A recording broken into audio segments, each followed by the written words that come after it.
Good morning. I declare open this hearing of the Senate Environment and Communications Legislation Committee inquiring into the Online Safety Amendment Social Media Minimum Age Bill 2024.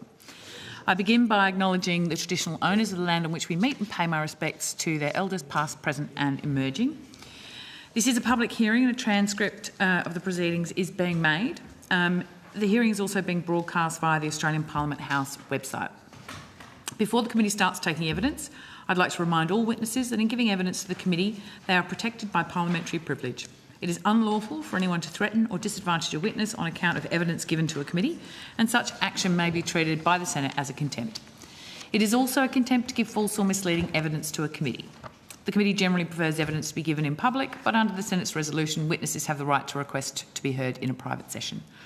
If a witness objects to answering a question, the witness should state the grounds upon which the objection is taken, and the committee will determine whether it will insist on an answer, having regard to the ground on which it is being claimed.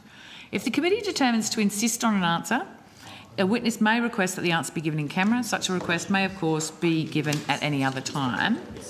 I remind all senators that we continue our work implementing the Set the Standard report. I will ensure that these proceedings are conducted in an orderly, respectful and courteous way. Due to the short time frame of this inquiry, the committee would be grateful for any questions taken on notice to be answered as swiftly as possible, and preferably maybe for them not to be pursued if they wish the evidence to be incorporated. If senators wish the evidence to be incorporated into the report, it will be very difficult to do so unless the information is immediately available post the hearing. So, I would first like to welcome Professor Susan Sawyer, Dr Danielle Einstein, and representatives from Project Rockit and Headspace National Youth Mental Health Foundation. Now, I believe you've all received information on parliamentary privilege and the protection of witnesses? Yes. Great, lovely. Now, we have received some opening statements. We have one from Project Rockit. We have, I think that's it. Sawyer. And one from Sawyer, yes. Yes. Great. If Headspace particularly or Dr Epstein had any further information, if you had a statement that you wanted to provide, if you could just send it in to us, that would be great. We have an hour with these witnesses. I'm going to go in 5-minute blocks, people, because there seems to be an awful lot of people around the table. So we will get started with Senator Cadell. Thank you. Thank you for your submissions and your opening statements too I've received. From what I see, the balance of mental health and youth health is a balance between access to social media for help and access to social media for harm across those things, and it's never a black and white answer. So I will throw this open to everyone. I think I'll take all of my 5 minutes on one question. Can you each go around and, from your perspective, what is that balance and where does it sit in relation to this bill? I'll start. Yep. So I do not see any benefits for mental health from social media. I've looked really hard at the evidence, and even if there were to be some, I think they are far outweighed by the disadvantages. But for mental health, I do not see any benefits. I had actually prepared something, but that's all right. An opening statement? Yes, if you want. But I just haven't sent it. That's okay. Maybe someone can grab it off you and we can get it photocopied and circulated so everyone's got it. Thank you. So you don't think there's any upside? Okay. No. From Headspace's perspective, I think there is a balance. There's definitely harms that exist online, beyond social media and the internet more broadly, that we're all familiar with in terms of exposure to distressing material and things that can, bullying, all of those sorts of things. The thing that Headspace is concerned about with the social media ban is what we do hear from young people, and the research does indicate, is that there's help seeking that goes on online. There's seeking out of information with regards to mental health and wellbeing, and definitely with regards to connection, particularly for those young people that may be at risk of being disenfranchised, so remote rural communities belonging to minority groups and so forth, so places where they find connection online that otherwise they can't find in real life. Thank you for your question, Senator. I'm from Project Rockit, and we are Australia's youth-driven movement against bullying, so we work with thousands of Aussie school students every week and hear directly of the harms that I think we're all very aware of. Some of those are really direct harms, like cyberbullying and image-based abuse. Others are more insidious, like unhealthy comparisons, the difficulty switching off, that kind of thing, and exposure to harmful content. And when we hear from psychologists and parents, they are very much confronted with that pointy end. They only see the harms, and I think that's incredibly valid. But as people working with young people every day, we also do see those benefits, that young people are served a range of benefits on social media, from access to vital information, the ability to mobilise around social issues, of course, direct mental health supports, peer connection and belonging. It cannot be understated the impacts that they receive that are positive. And the Australian Child Rights Task Force has actually warned that those who are well-intended policymakers here who are trying to protect children and young people may actually be risking their participation rights as enshrined under the UN Convention on the Rights of the Child. So while we need to tread very carefully, or we risk dialing back young people's rights and pushing them into more isolated, less supported spaces. Okay. Online, Professor Sawyer? I think these issues have been beautifully outlined already. I think the harms and the potential for harm is clear, and perhaps I can share later some of the evidence we have from studies in Melbourne that demonstrate perhaps that the greater risk is with younger adolescents, in the 10 to 13-year-old age group in particular. But I also think we need to acknowledge that last point around the extent to which young people's ways of making meaning in the world, connection to society is increasingly online, and needing to really balance this and understand that there are also some potential risks. And Ms Petering, did you have something? Or? No, thank you. Nicola's covered it for Headspace. I have a lot to say about the benefits that are not existent as a result of social media use in this age group. Yep. So I'll start with research that what my understanding and reading of the research, first of all, is that the evidence for it preventing suicide is actually wrong and taken from a study that was conducted in COVID in America over a 6-month period, where students were partially in school, partially at home, and that piece of evidence that's been submitted and relied on in multiple submissions to the government is based on students spending less than an hour online during that period, not more than that. In other words, a child was socially isolated at the time that the injurious suicide attempt, that is, a suicide attempt that had some real intent to it, was harmed. So that has been used in and based on for multiple submissions to suggest there are benefits to being online. That's the first thing. The second thing for benefits is that when we look at the minority groups, what we find, and in a couple of studies looking at LGBT minority groups, first of all, if there is an emotional investment in that group, so if students of that age prefer to lean on that, and that's where they're looking at for their social support, that's when it leads to less well-being. Okay, so we don't want these sorts of communities at this age to be replacing live communities. The other issue is just understanding how anxiety develops and what's happening in the school communities.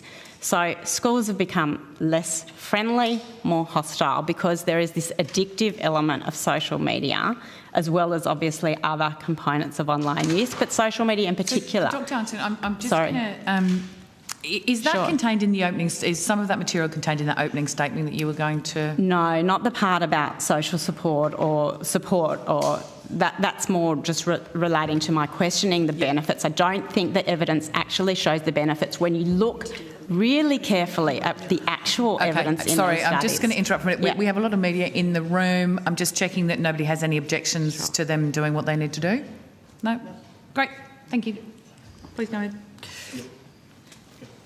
So also the studies on loneliness actually come from really early. Most of the studies that have been cited in some of the submissions to the Joint Select Committee come from really early studies in which we didn't really know how to measure social media use well. Some of the social support that's included in the studies talks about online social support in the label of a measure, but it actually also asks, is there someone who would come and visit your house or bring you medicine when you're sick?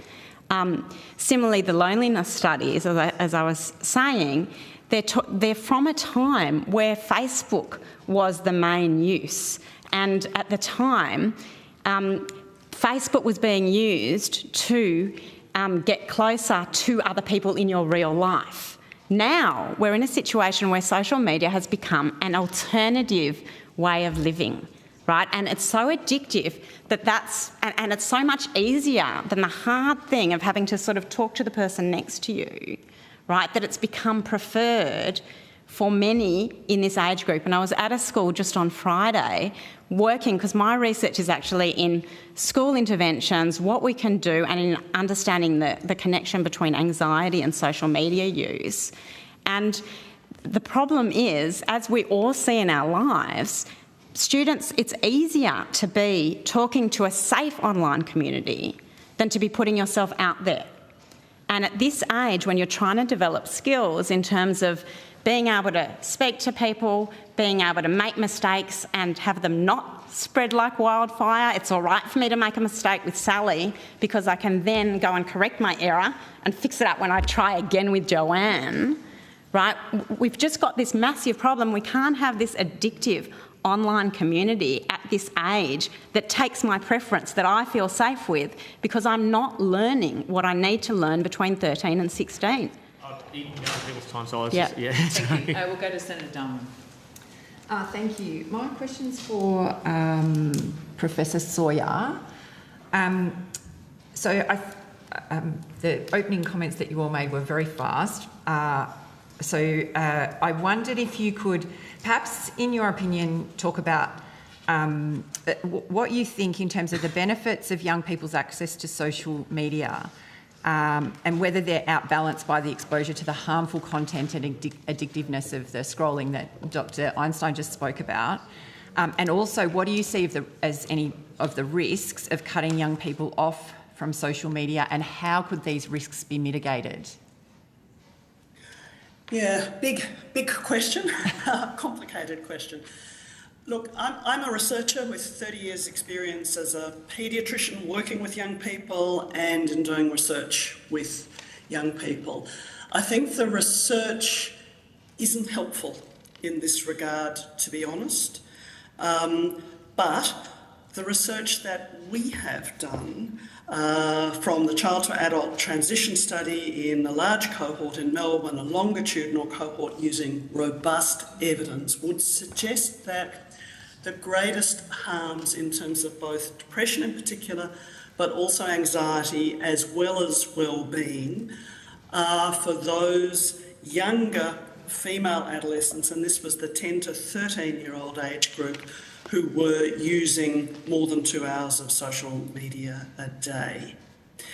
Now, I don't think that we can claim that in the absence of real-world interactions, there are huge benefits to mental health in younger people through engagement with the media. There are benefits in terms of education, information seeking, connection to peer networks. Having said that, the evidence that we have in terms of the scale of the problem is that it's not, I believe, nearly as great as what many people would believe. And I think the challenge is around, as I see it, one of the challenges of any bans is how it's implemented. I mean, I'll leave the question aside as to whether it can be implemented in terms of age verification. But as I said, if we had our time again, we might have put some, if you like, bans in place sooner where there were social expectations, perhaps that under the age of 15 or 16, that young people would not be generally accessing social media. It's very hard to take now those rights, if you like, or expectations away from young people. And this is where, in the statement that I had made, I was signalling that I think, if anything, one of the greatest benefits of a potential ban is the message it gives to parents around setting expectations of younger children, so that the younger cohort growing up of 10, 11, 12-year-olds is not growing up with the expectation that that is what they will be participating in at that age. And then when they are able to participate, hopefully that schools can continue and parents can continue to be engaging with digital literacy awareness, so that kids are engaging in these ways that are somewhat more safe. But I think it's, we really don't have the evidence to be able to very clearly come down one way or another. What we can say very clearly, though, and again, perhaps, and I didn't say it in my opening statement, is that we have a paper coming out in a couple of weeks' time from, again, that same child to adult transition study that demonstrates that by the age of 18, 74% of Melbourne young people have, in the context of being studied annually across adolescents from 10 to 18, 74% of them have reached threshold for depression or anxiety on at least one wave of annual data collection. And of those who reach threshold, over half of them reach threshold on more than 3 or more waves. So that this is an issue. Young people's mental health is an issue. We do need to think about doing something about it, and social media bans is part of that. But I think, as a number of people previously have said in statements, that believing that social media bans would solve the problem is naive, but it's potentially part of a solution. But we really also need to be thinking about broader responses that are not simply about developing clinical services, as important as these are and as much as we need them, but we really need to be investing much more in building preventative environments that are much more socially engaging, rewarding and respectful of young people. And we are not currently investing sufficiently in that. Currently, our investments are, if you like, the ambulance on the bottom of cliffs. So I don't think I've answered your question, my apologies, but I don't think there are any simple solutions here. Thank you. It's potentially we'll go to part Senator of Lambie. Question. Oh, sorry. I thought you'd finished. My apologies. We'll go to Senator Lambie. Yeah, thank you. 5 minutes. So I guess my question is, what sort of... is it Einstein? Yes, Einstein. Einstein. Miss Einstein, can you tell me, those schools that you go to, do they pass in their phones in the morning and they pick them up in the afternoons? Are they running around with those phones in their schools? No, they've got phone bans in. Got, and it's really interesting to look at the latest research on phone bans, because it shows that there's a great report that's just come out that shows that socioeconomically disadvantaged girls do better in their academic results. There's less bullying. And there's also, they're saying, less need for mental health care as a result of those bans. In these, I noticed that in one of these you said, I'm not sure whose statement it was, but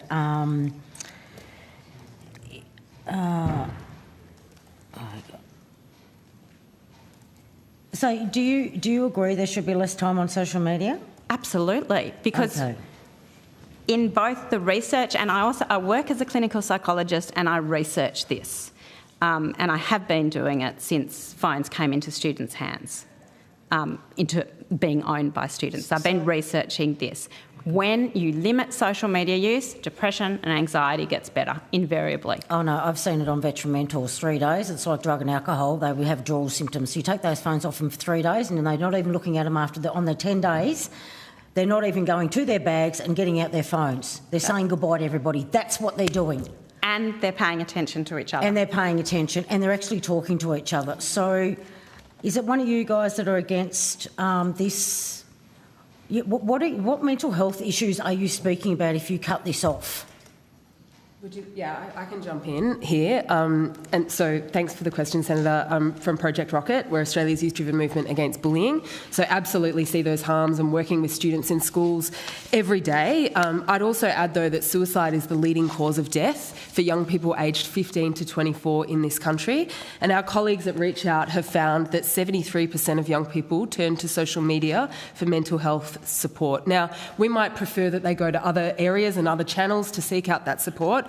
But the reality is, for many young people, this is support that they simply cannot access anywhere else. Many refer to access barriers, strain on the system, living in regional areas, hugely under strain. And I've spent a lot of time this year in the Hunter Valley, where I've spoken to young people in those communities who are up against it. And so for them, we know that tragically, social media has had catastrophic consequences for some young people. But cutting it off altogether will have catastrophic consequences for other young people. This is a very nuanced and complex issue. For young people, it's not as much of an issue as switched on or off. Social media and technology is ubiquitous in their lives, and it's so different to the world that we grew up in. But booting them off social media isn't going to wind back the clock so that they can live the childhoods that we did. It's going to invariably nudge them into darker, less safe corners of the internet, where they will face exponentially greater risks of harm, extremism and exposure to awful content. So you're on the board of the advisory board to Spotify, Meta and Snapchat, is that correct? Correct. Okay, so where are you getting this information on mental health support? These people that are supposed to be doing the mental health support on this side, what qualifications do they have and who checks them out? Where are they going to?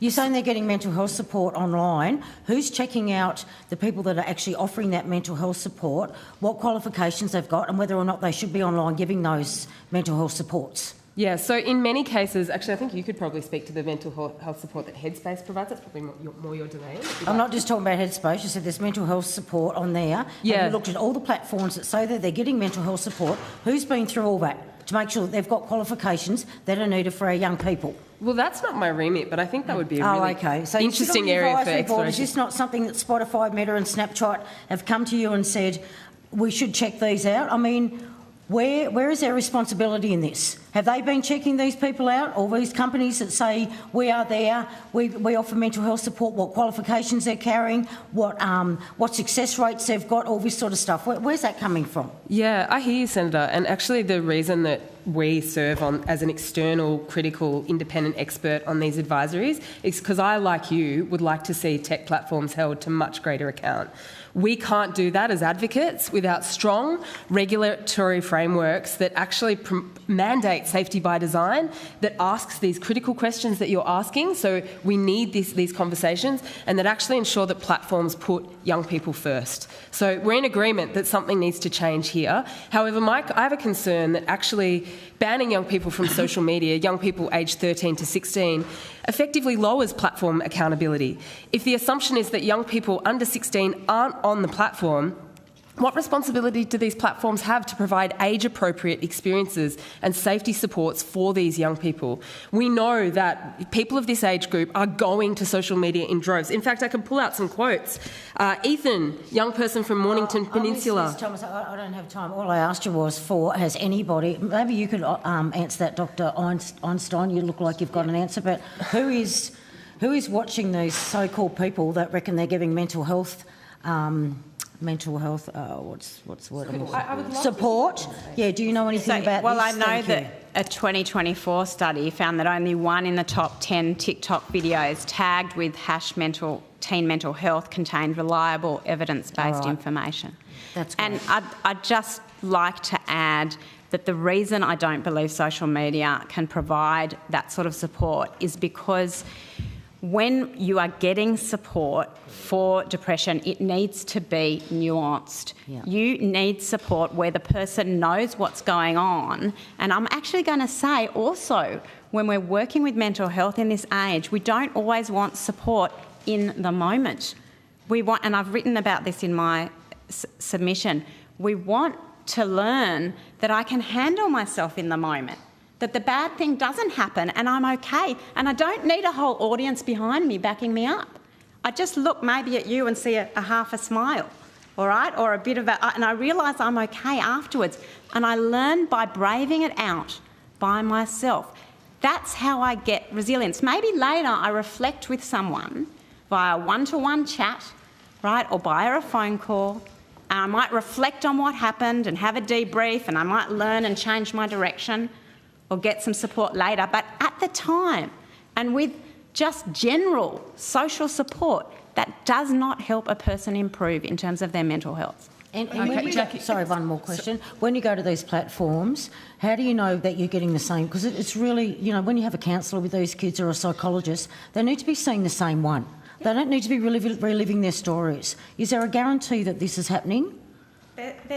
My point is that social media is not an appropriate mechanism to deliver mental health support. Yeah, I agree with you. I think nobody's suggesting that it's the preferred mechanism. Young people cannot access adequate mental health support in this country. They are going online because they crave connection, they are isolated. We have much greater challenges we need to fix. Pardon? Yeah, and they could be doing... They could be doing more harm than good. So thank you, everybody. I'm going to rotate the call, and we are going to Senator Kovacic. Thank you. I have a couple of comments, and they're sort of comments with questions to Professor Sawyer and Dr. Einstein, and also to Ms. Thomas. Professor Sawyer, you made a comment that there's potential for harm online, and I found that a very disturbing statement, because I think it's very clear that there is actual harm online. There is no question what we're receiving online, what children are seeing on Snapchat, Instagram, Facebook, you know, all of that, TikTok in particular, is damaging. You know, we talk about doom scrolling. Children participate in doom scrolling. We know the effects of that. So to suggest that there's potential for harm, I think that, you know, you made the comment that we're exaggerating the problem here. Are you not, in fact, perhaps minimising the problem? And what do you say to a parent whose child has taken their life? We have 10 to 14-year-old girls, the hospitalisation rate for self-harm has increased by 300% in the last decade. I'm not wanting to minimise the problem at all, and so certainly wouldn't want to suggest that. What I am wanting to share, though, is that I think sometimes we can risk exaggerating the harms, and as was previously stated, I think in doing so, there is a risk that we believe that social media bans will be the entire solution. What harm do you think? I think, as many of us are suggesting, this is a much more complex space. What harm, just to clarify that point, what harm do you believe is potentially being exaggerated? The harms in relationship to depression, anxiety, harms on wellbeing and self-harm. So you're suggesting that they aren't prevalent? Senator Kovacic, let her answer the question as opposed to cutting across. No, it's just because I want to get clarity on that piece in particular, so that to get an understanding that you don't believe that those harms exist in the social media environment. Yeah, I'm not wanting to talk about my beliefs. I'm wanting to talk about what our research demonstrates, and in a study of 1,200 young people from Melbourne that recruited a group of grade 3 8-year-olds and then studied them annually, and the analysis is between the age of 10 and 18. When Dr. Nandi Vijaya Kumar has analysed this work, and this is unpublished work, it's soon to be submitted for publication.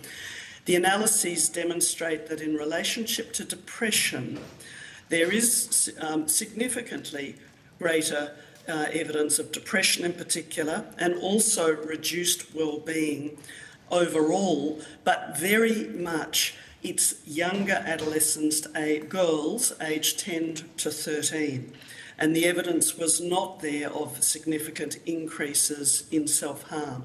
Now, that's not saying that there aren't particular harms, but I think it is saying that we need to have a much more balanced conversation, because many of the studies, indeed the majority of the studies, and they have all got various limitations, as all research does, but the evidence about research on social media in terms of its impact on mental health is that it's got small effects or indeed a number of studies that show negligible effects. So I just think we need to be relatively balanced in terms of our understanding. And just a very brief answer, because we don't have a lot of time. You noted that the significant impacts to the 10 to 13-year-old girls were when they were spending 2 or more hours a day on social media. So Correct. Obviously that there is a connection between the amount of time spent on social media and the mental health impacts. It's a yes and no. So it was 2 hours or more. We don't know whether it's actually the time, so it's the indirect effect because of the time not spent with other activities, such as socialising with friends in person, socialising with family, being physically active, or the sorts of activities that they are doing online. You referred to doom scrolling, for example. So we don't know what aspect of it is, because none of us are actually able to do research which actually looks at the feeds that young people have. Dr Einstein, I'd be interested in your views on that, and I also make the note that there are carve-outs in this legislation for Headspace and Kids Helpline, including Google Classroom and YouTube, which I would assume that Headspace and Kids Helpline would be somewhere that we would want them to go for mental health support, and there are carve-outs for that as well. It's been carved out. In the Headspace collaborative submission, they talk about the Black Dog Institute's Futures Briefing study, which showed that 93% of young Australians reported using social media at least once a day. And on average, young Australians were spending 2 to 3 hours per day on social media, with the most popular social media platforms being Instagram, Snapchat and TikTok. And with Australian young people spending that much time on it. That was the first thing I was going to say. The other is that the mechanisms by which harm is conducted are just so many, right? It's comparison, it's fear of missing out, it's envy, it's from bullying, it's from procrastination, it's from concerns about appearance, it's from looking too hard at a photo too many times, which leads to the beginning of body dysmorphic disorder, where I'm really concerned about and overvalue how I look. There are so many different ways that it causes harm, and all these studies, most of these studies, the limitations are huge. One of the very first studies that was in the media saying digital use is no worse than potatoes, right? In one of their data sets, they asked students to leave out the amount of time interacting with friends or family online, and that's in the early days of social media use. We cannot rely on these studies that show minimal effects when the companies are not giving us the data to see what the real effects are. Can I just speak to the Headspace for a moment? And then we'll need to rotate the call. Yeah, thank you, Chair. So I think to your point, Senator Lambie, as well, help-seeking support is very different. So we're not suggesting that young people should be going on social media to receive psychological intervention one-on-one. And Headspace is not a social media platform. So you can access digital mental health through Headspace, for example, and that is preferred mechanism for some people. That's the point, isn't it? There's lots of resources online. There's lots of resources online for that delivery of one-to-one care, for example, or peer chats and those sorts of things. When we're talking about mental health support, you're very familiar with the mental health continuum, and we want to be able to offer young people supports across all of those steps. We want to get in early. And so a lot of the mental health support that's being referenced is at that top end when you're looking at one-to-one service delivery or delivery of therapeutic intervention versus education, information, psychoeducation. No one's suggesting that social media prevents suicide in any of the research that I've seen, but what we do know that it can help in offering information and hope, and one of the things around how to get towards those supports. So it's really important to think about the subtlety and the nuance, and the legislation is trying to do that. So what needs to remain in there so people, young people, children and families can have information and support from trusted sources. It's obviously we want people to be receiving information that is from legitimate providers. The platforms need to take responsibility for what's being fed up to young people. We can't influence that, and we appreciate the legislation trying to put the onus back on the platforms who can turn on and make these restraints and restrictions much more accessible. The other point is families are completely overwhelmed by this. We know they are panicked and fearful, and frankly, they're looking for solutions, and we know that this is a suggestion for part of the solution, solution, but it can't be all of it. And actually one of the most dangerous things that's happening in this country at the moment is the media reportage about single cause factor of suicide that we're seeing splattered all over the papers. There's never, ever one single cause for suicide, and it's a tragedy that's affecting our nation. But to suggest that just switching off social media will get rid of all of the causal factors for risk in young people is a really dangerous thing to do. So we're trying to think about how we moderate and balance, but educate is really important.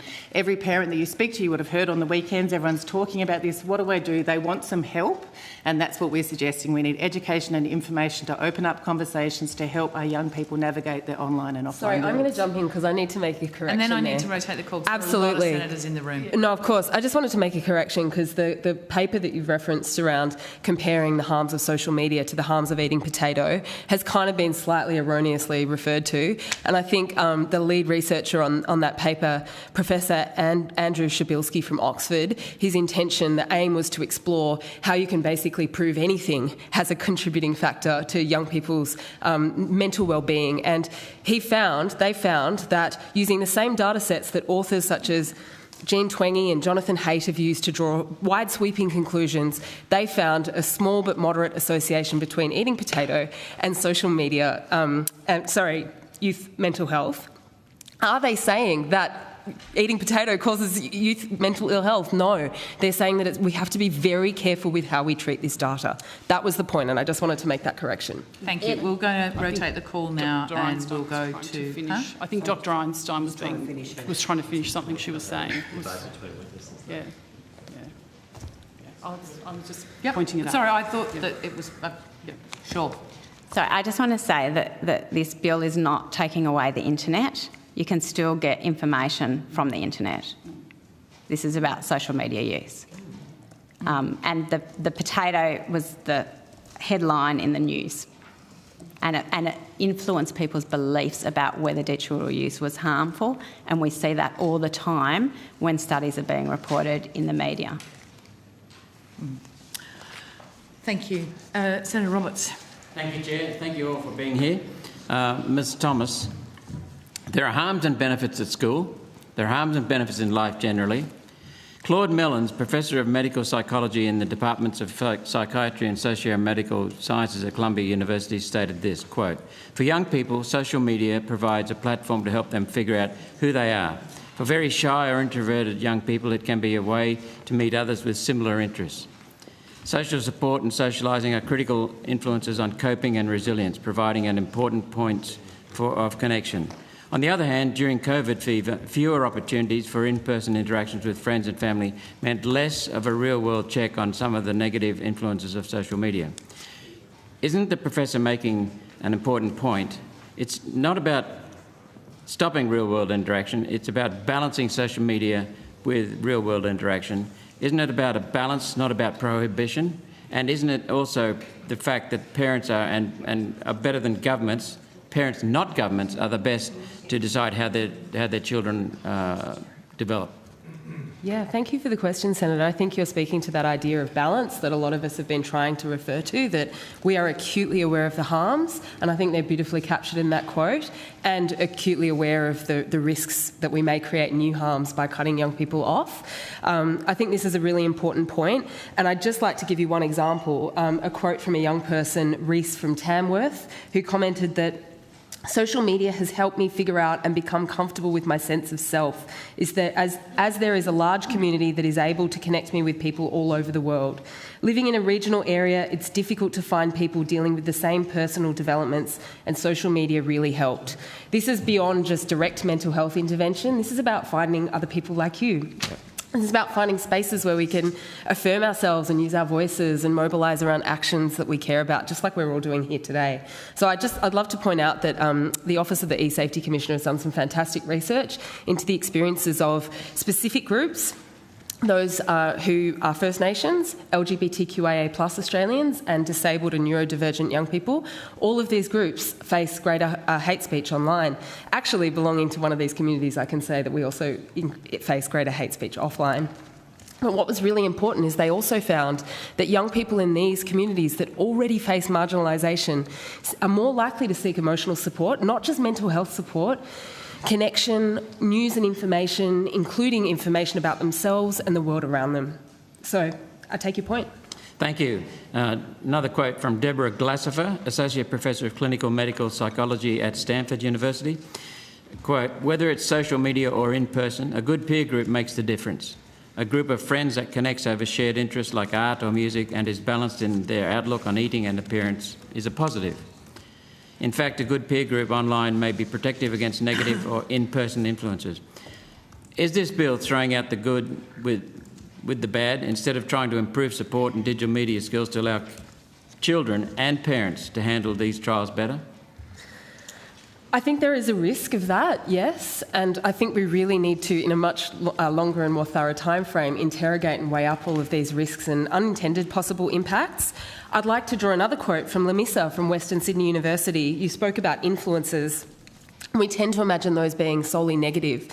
Lamissa says, social media has given me creators who are people of colour, and I think it has really allowed me to learn that I don't have to justify my existence, that I'm allowed to have an opinion, and that I'm allowed to have a voice about who I am. So absolutely, I think that there's a risk that we throw out these experiences in our desire to protect people. We end up creating unintended harms that they have to live with. I've just received a text message from someone in this building, fairly intelligent person. And he said, I was born with a rare disorder. I spent more than 4 decades feeling isolated until I discovered people with the same disorder on social media. This legislation would prevent people from under 16 from linking with the communities online that can provide them with shared lived experience. What do you say? I'm going to give you one more quote. I'm just aware young people aren't in the room, so I'm sorry I'm citing these references. Hannah from Sydney, where I struggled in the physical world thanks to a lack of physically accessible design and foresight by those responsible for building our society, I've thrived online. For so many young people, the digital world has created up so much opportunity for them to participate and fully realise their opportunities. We just need to be very careful. I know in talking about all these benefits, I'm probably going to receive an immediate response about some of the harms. I'm not here to say the harms don't exist. They do.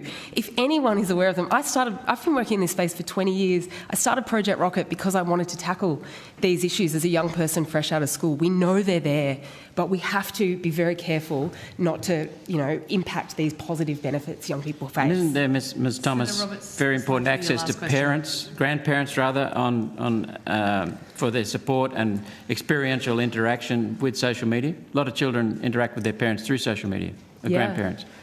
Am I allowed to answer this one? Yep. Cool.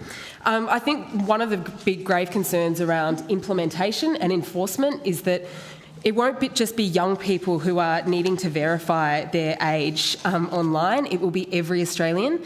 And when we think about the methods available, every Australian sharing up biometric data or presenting a government-issued ID, this is going to pose challenge for those Australians that you're talking about, older Australians who are already facing high rates of digital exclusion, and those from marginalised communities. So absolutely, this is a vital tool for grandparents and kids, for intergenerational play and learning, and we risk cutting young people off, but also cutting older people off as well. Thank you, Ms. Thomas. Thank you, Chair. Senator Hanson-Young. Thank you. Firstly, I'd like to say thank you all for making time to be here today after what has been a rushed process and a very, very inadequate process. And did submissions. As Senator Lambie's reminding me. So thank you. We don't have much time to work out, where this bill needs to be improved, if it can be improved. And I don't think, frankly, there's much political will from either of the major parties to change it.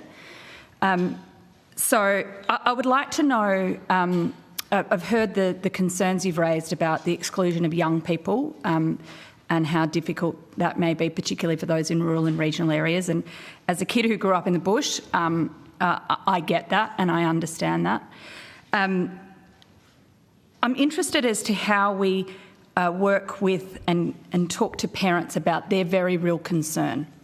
And parents are concerned about what's going on in their children's lives when they're online, what the online world is like for them.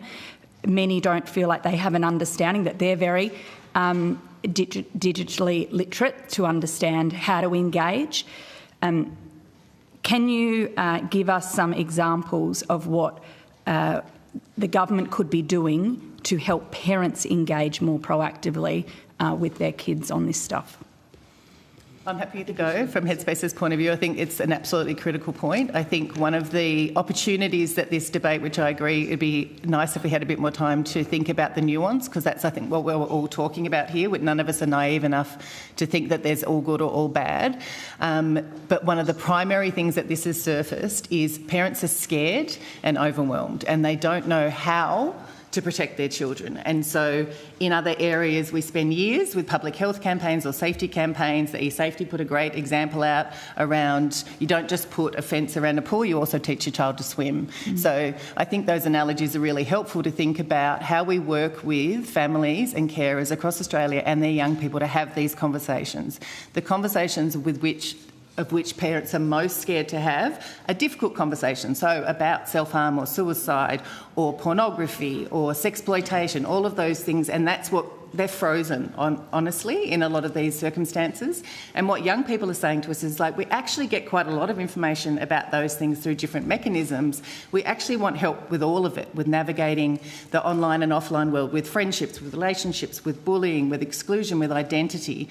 And so I think actually trying to fold people into the conversation and say, this is how I exist now, mum and dad. It's online and offline. Whether or not it's on social media, it will still be online and offline in the messenger apps or other spaces and places. Gaming is not excluded. There's a whole lot of stuff that goes on in gaming communities. Kids get bullied in playing Roblox every day, all day. So actually, the real imperative is that we open up conversations so parents feel supported and able and competent to talk to their young people, because when we do bans and when we exclude things, and we know there's some really disturbing and distressing data from coroners around suicides of young people, and it's come from exclusion.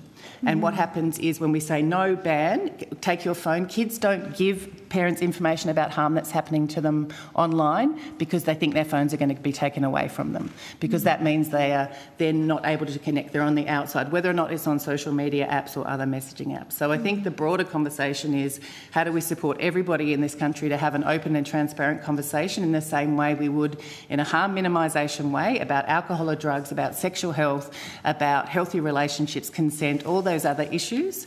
And I think that's a really important drive for government to continue the conversation. Well, I find that quite alarming, that actually what we might see is that those children that are actually at the most risk might be pushed even further into dangerous places and dangerous spaces. And I think that's why if the legislation does come to an effect, the time is really important. The time to take the time to centre young people at the table to think about how can we ensure that this is not just getting taken away from you. That's how this feels very done to. Young people are feeling very done to by this legislation. And we need to give them some merit and credit to bring them to the table to chat about, if you're worried about that being taken away, what else is in place and what other ways and spaces and places are there for you to have that connection. Making those platforms responsible for creating safer places for everybody, but particularly for young people, surely is the aim here. So just a blanket ban doesn't do that. But what are the other mechanisms to force platforms to do it? The government has come to the table and agreed to a duty of care, a digital duty of care. Well, would you like to see that implemented at the same time as anything else in this space, such as this bill?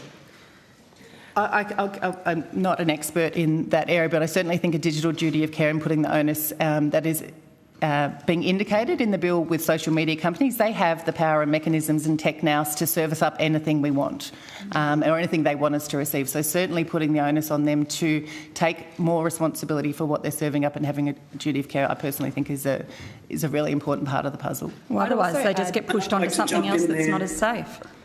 Sorry, go ahead. I'd just like to jump in there and to reinforce the importance of providing an onus of responsibility on the companies in terms of, and again, don't know the details that are being discussed, but in terms of the damage of algorithms, as well being one of the particular challenge for children online. So I think that this is where this notion of a ban and then somehow risking parents feeling that then their kids are safe because there is a ban, that's not going to fix it either. Well, I actually think that's, I mean, you've just spoken to my real concern here, is that a ban is to make the government, and I would say, frankly, what they want to see is parents feel like, tick, done, good job, everything's okay, when actually the hard work is cracking down on those dangerous algorithms, of putting in place a duty of care and ensuring that the guardrails are there, so those platforms, wherever young people may find themselves, there is an onus of responsibility and legal enforcement of accountability for those tech companies. Could I also just add that I think a central feature that is a light at the end of the tunnel for this proposed bans is the exemption framework. Just acknowledging that, because I know there's some debate about, its inclusion, but I think that this is really critical because it's the only pathway that we can see beyond allowing young people to access online spaces for education or health purposes that could provide a pathway for them to have access to social experiences online. And I think by prioritising the exemption framework as a key feature of this bill, we could look to create pathways for the reintegration of age-appropriate social online experiences as industry steps up and government builds its literacy to really meet this responsibility. I share that concern as well. And the illusion of safety when actually young people will find their way back online like that. It's like buying the floaties from the reject shop. Would you put your kids in the floaties from the reject shop and stick them in the pool? I wouldn't. I think, I wouldn't either. And Senator, I think what's happening here, to go to Nicola's point, is that parents, my heart goes out to them because they're afraid and they don't understand. There's been a lot of analogies thrown around, and I would just really quickly want to try a new one to explore what's happening here. So bear with me. In this country, family violence is also a really significant problem impacting the mental health of young people. In Australia, children are 5 times more likely to receive a mental health service by the time they're 18 if they've experienced domestic and family violence. Now, as we all know, there's a well-documented spike in family violence that coincides with major sporting events. In fact, last year, on the grand final weekend for the NRL and AFL, Berry Street saw a 30 to 40% increase in demand. So we could say that major sporting events are causing family violence, causing mental ill health. Therefore, let's ban major sporting events. Now, that sounds ludicrous because we know that major sporting events serve a range of benefits to our community. It's connection, exposure to different cultures and, a sense of self-efficacy. And I'd just say that maybe that's more of the kind of analogy. We don't understand young people's experiences of social media like we intrinsically understand a pursuit like sport. And so we need to really build parents' literacy, the general community and policymakers' literacy, so we can understand what it means to them. Well, we could ban gambling ads as well, make families safer. Anyway, that's off the table apparently. Sorry, Chair, over to you. We'll go to Senator Sharma for as swift as you can make it. Well, I'll be quick. Because we have other people. If we keep the answers quick as well. Ms Thomas, just can you explain to me Project Rocket's partnership with Facebook and Instagram and what it constitutes, whether it's still in effect? And I've also read reports you've got a partnership with Snap and TikTok. I don't know if that's correct. And if you could also, Snapchat and TikTok, if you could explain how you manage the apparent conflict of interest that would be inherent there. And sorry, before we start, I should also declare a conflict of interest. My wife works at one of the tech companies, Alphabet. Yeah, cool. Please go ahead, Ms Thomas. No sweat. Thank you for the opportunity to clarify. I think this transparency is really important.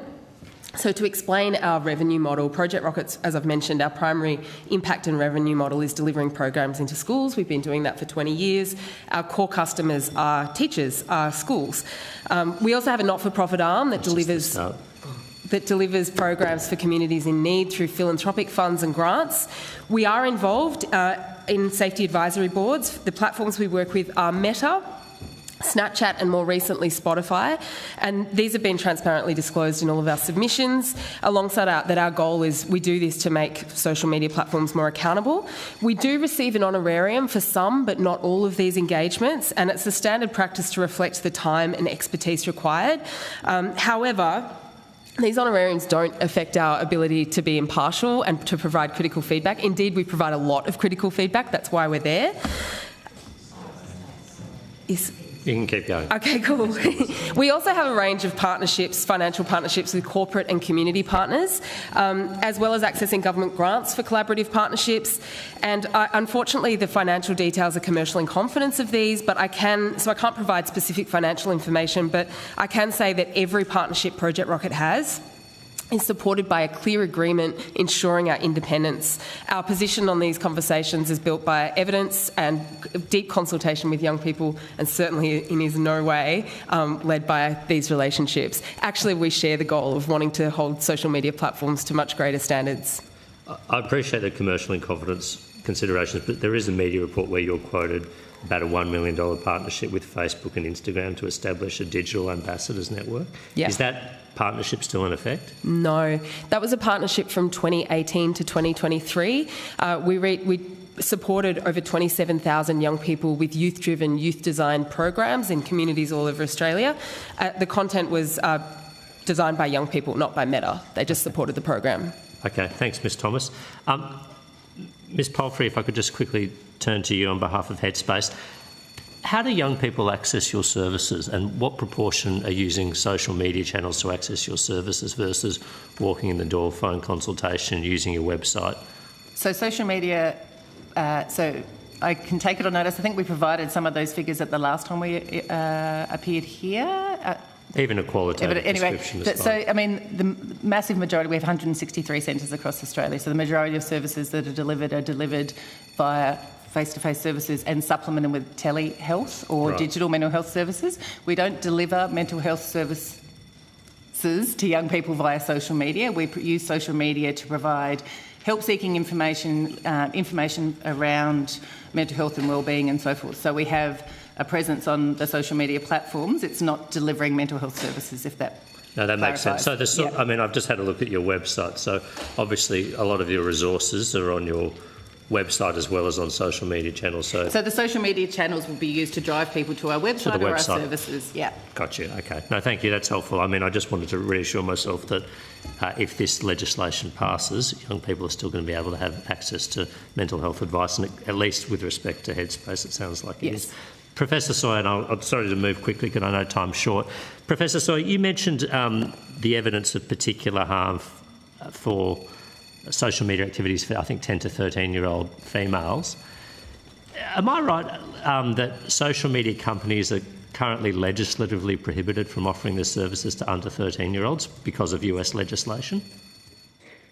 Yes, there are a whole range of different age categories for social media, but that there is no age verification effectively required, so it's in effect moot.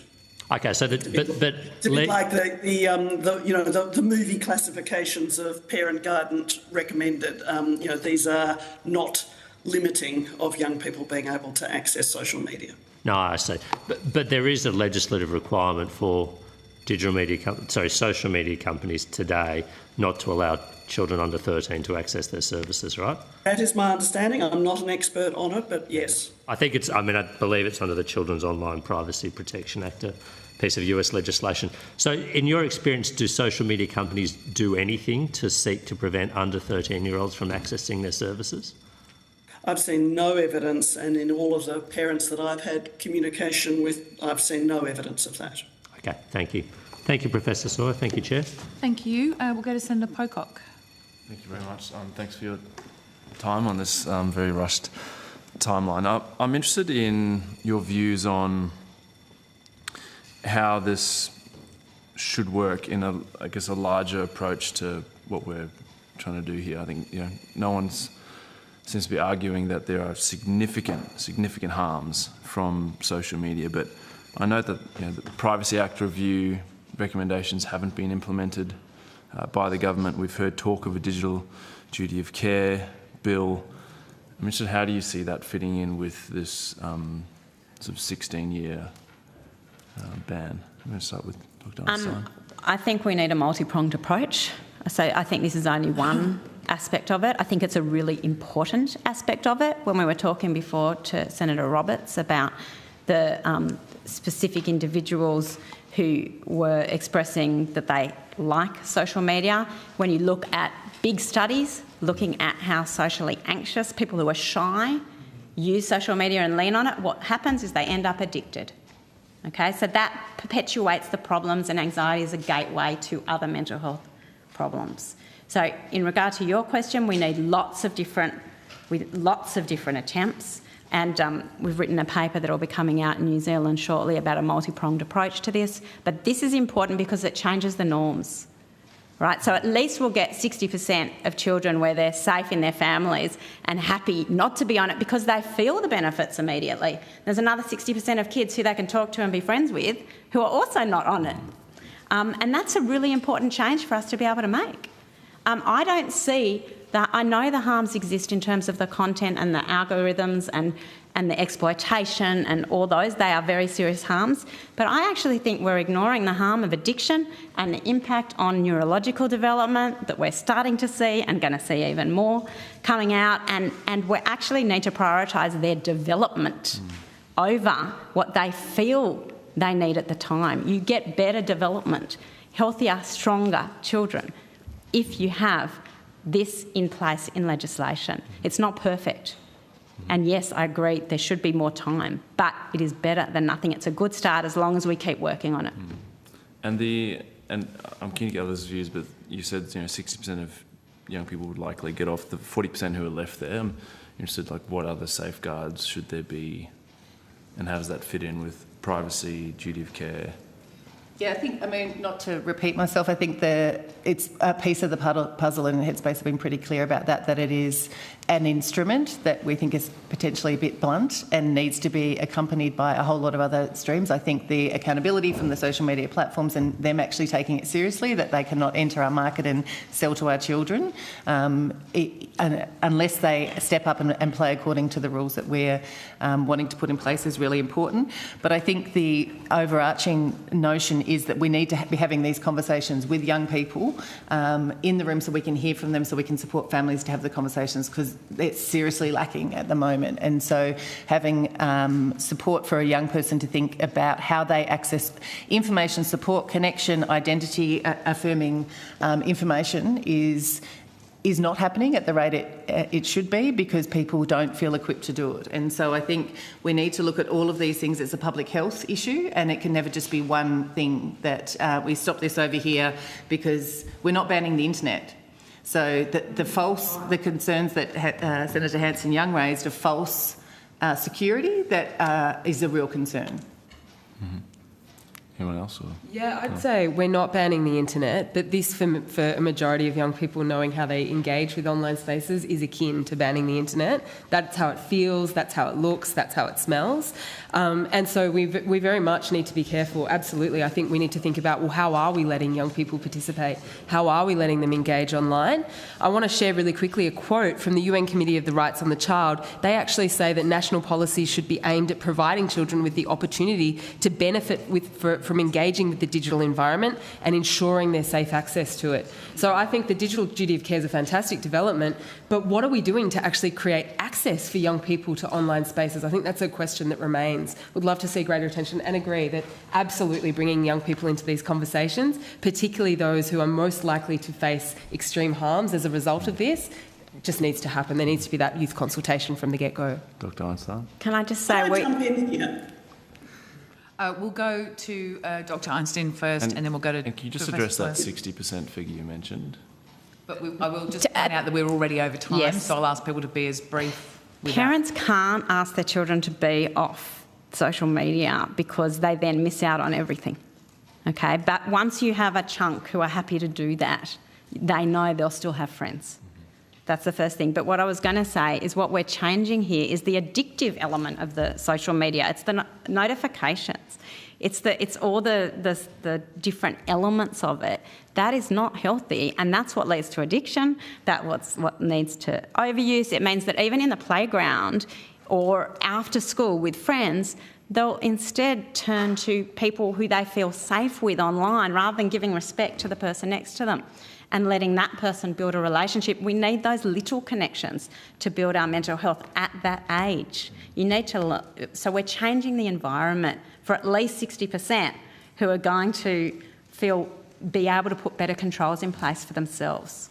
Can I ask about, just on that point, my final question, Chair, because I know we're running over, and maybe for everyone, we've seen, Jonathan Haidt and others talk about the need for it to do this, but then have an investment in places where young people can actually hang out in the physical world. Across the country, we see, youth centres closing down, the underfunding of services.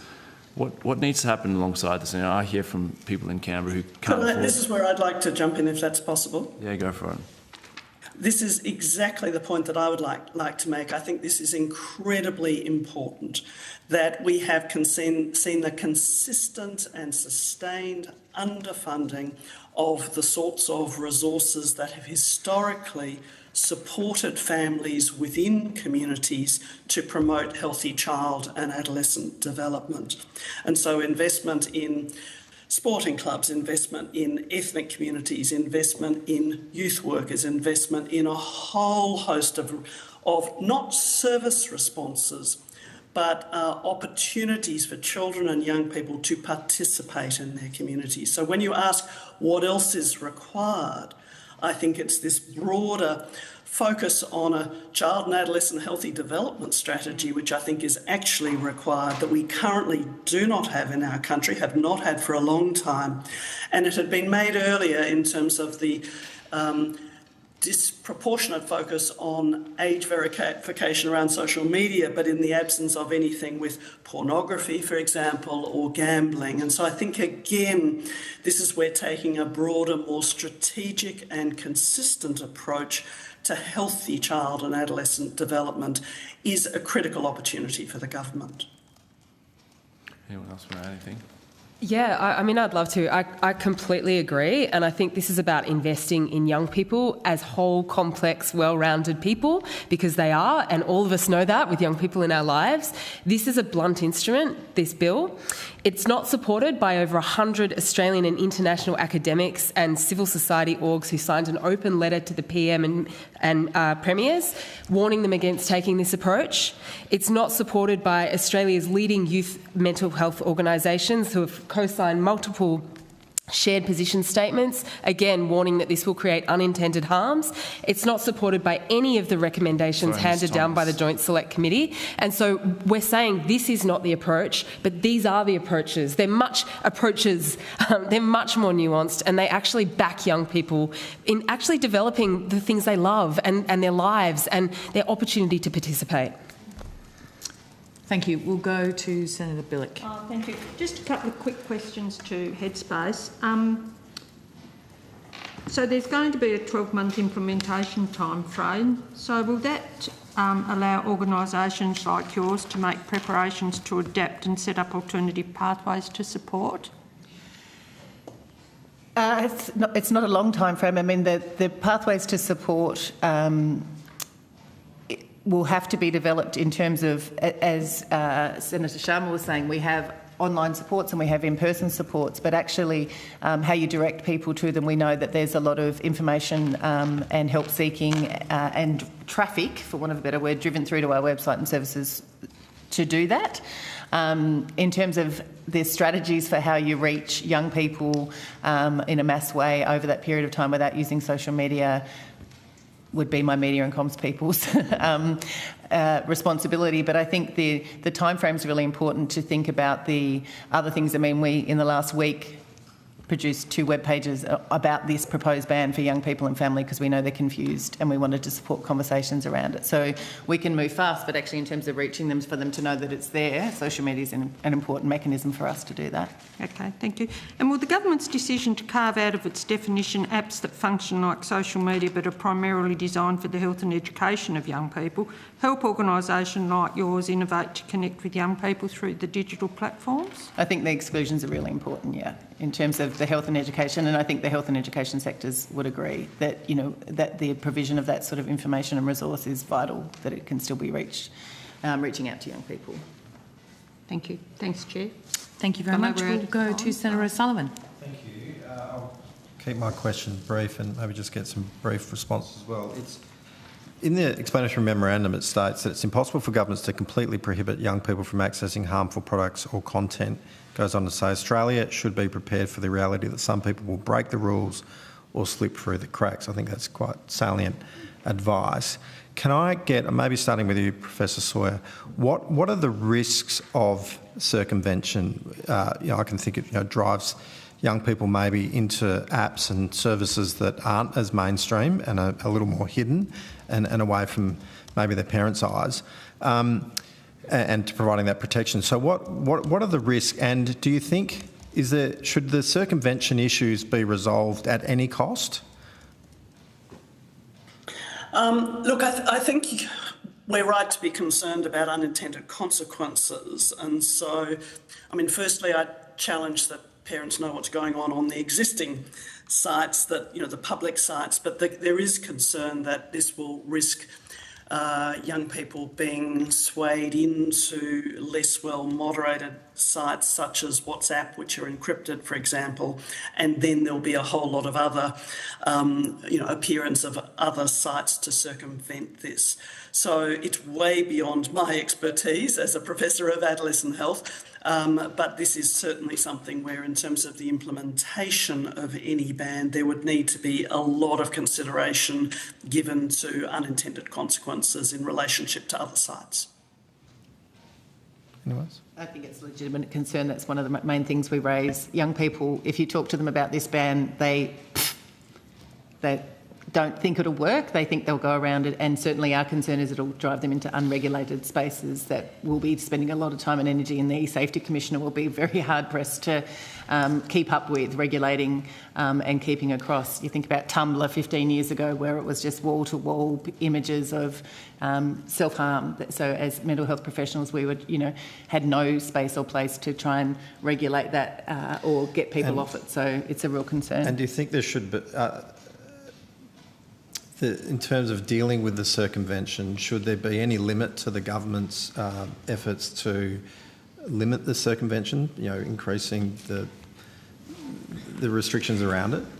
Or do you think those, should there be limits to make sure that I think there'll always be limits, and I think they'll always get around it. To speak to that balance, I think it's weighing up the privacy of the broader Australian public, who will also be implicated in these measures. And I'm sure you can remember, I'm actually trying to recall the specific details, Senator Conroy's internet filter that was cracked, $86 million filter, was cracked by a 16-year-old in a matter of 15 minutes, and I believe the plan was scrapped. That's the kind of example of what may happen here. And it's a really pivotal question that you raised. To what extent are we willing to go in the trade-off between broader Australian public's freedoms and access to privacy versus this genuine, desire to protect young people? When young people come to get help and they learn, and you explain to them how their social media use, and look with them at their screen time and their social media use, and you explain to them how it's feeding, straight away, when they make changes, they get better. When I speak with young people at schools, they ask me, "What's your opinion, Dr. Einstein? I want to get off it, but how can I?" Okay, everyone else is. That's how we communicate. They want the change. I'm not worried about the issue that you're raising. I'm not worried. I think the harms are coming because of addiction, because of the changes to their actual social communities. I think that's the harm we need to really focus on. Okay, all of the harms need to be focused on, but that is the one that's really the key problem that we're going to be making a change with this bill here. Thanks, Chair. Thank you. Yes. Very quick, one question. Just it does back off that, but it's something that hasn't been raised. I actually want to ask about elderly Australians. One concern I've got is that young people will get around this, as Senator Sullivan was hinting at. But if we make the verification requirements significant, elderly Australians might find it all too hard. And I know my past grandma now, she loved being on Facebook and looking after kids. It was the only technological thing she did.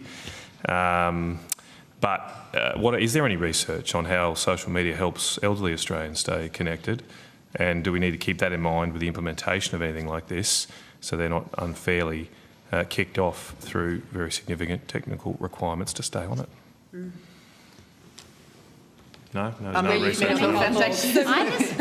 Do do you think it'll be, I don't know, but do you think it'll be like MyGov, where we all thought it was going to be really hard, but then you just have to, so someone shows you and you do it? I know a lot of elderly Australians who have lots of pictures of QR codes on their phones because they didn't know how to scan them. Yeah. Right? They took a picture of it. Yeah. Right? They didn't scan them.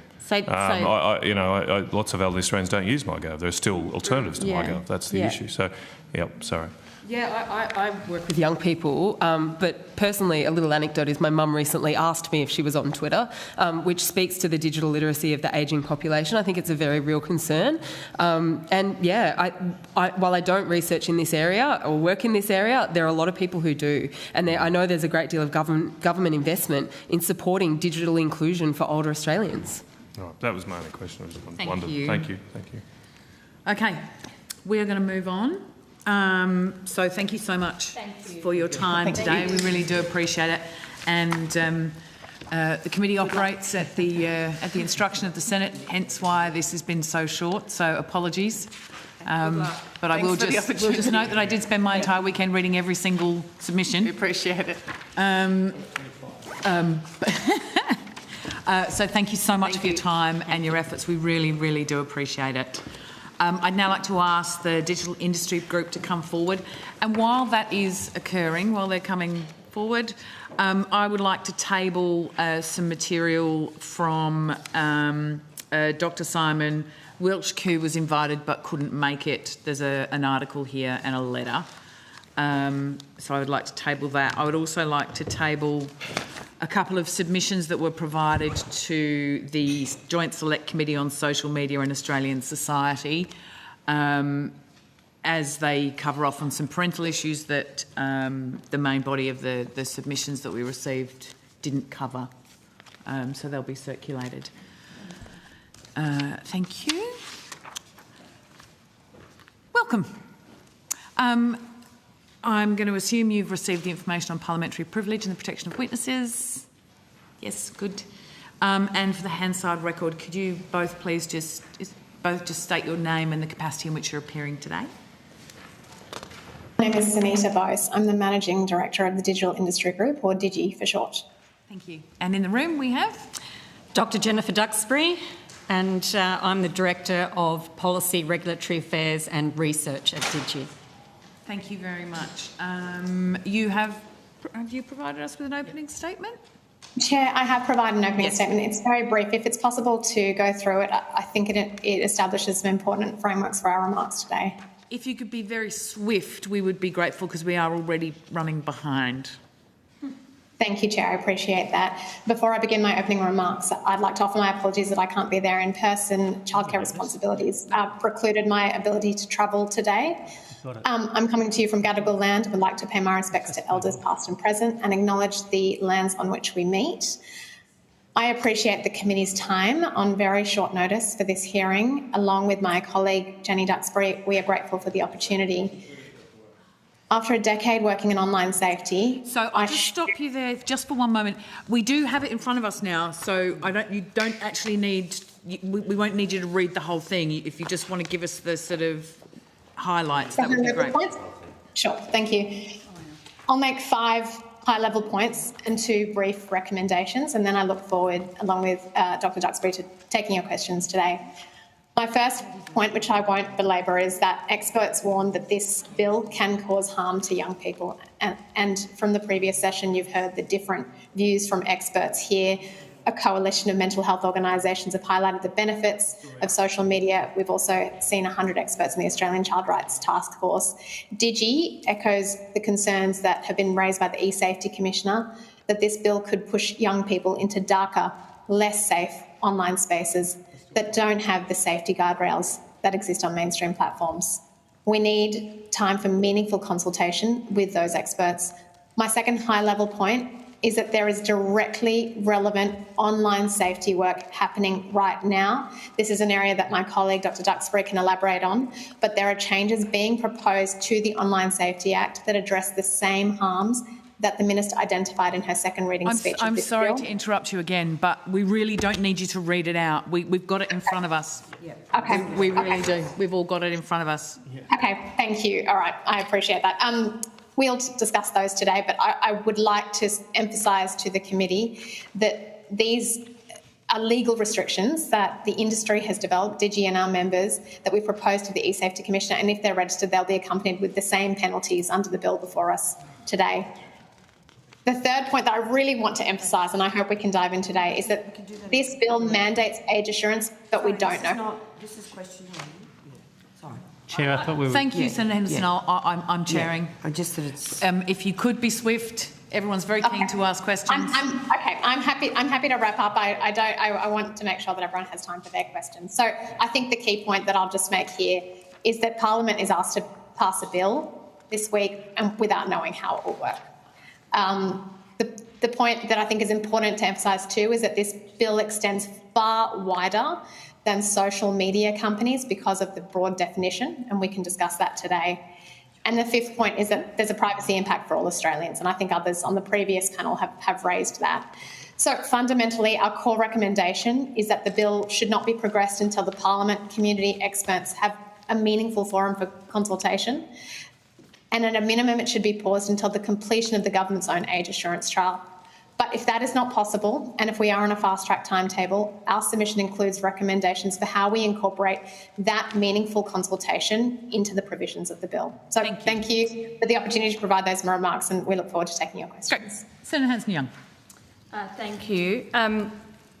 Appreciate that you're trying to get a lot of information out in a very short amount of time.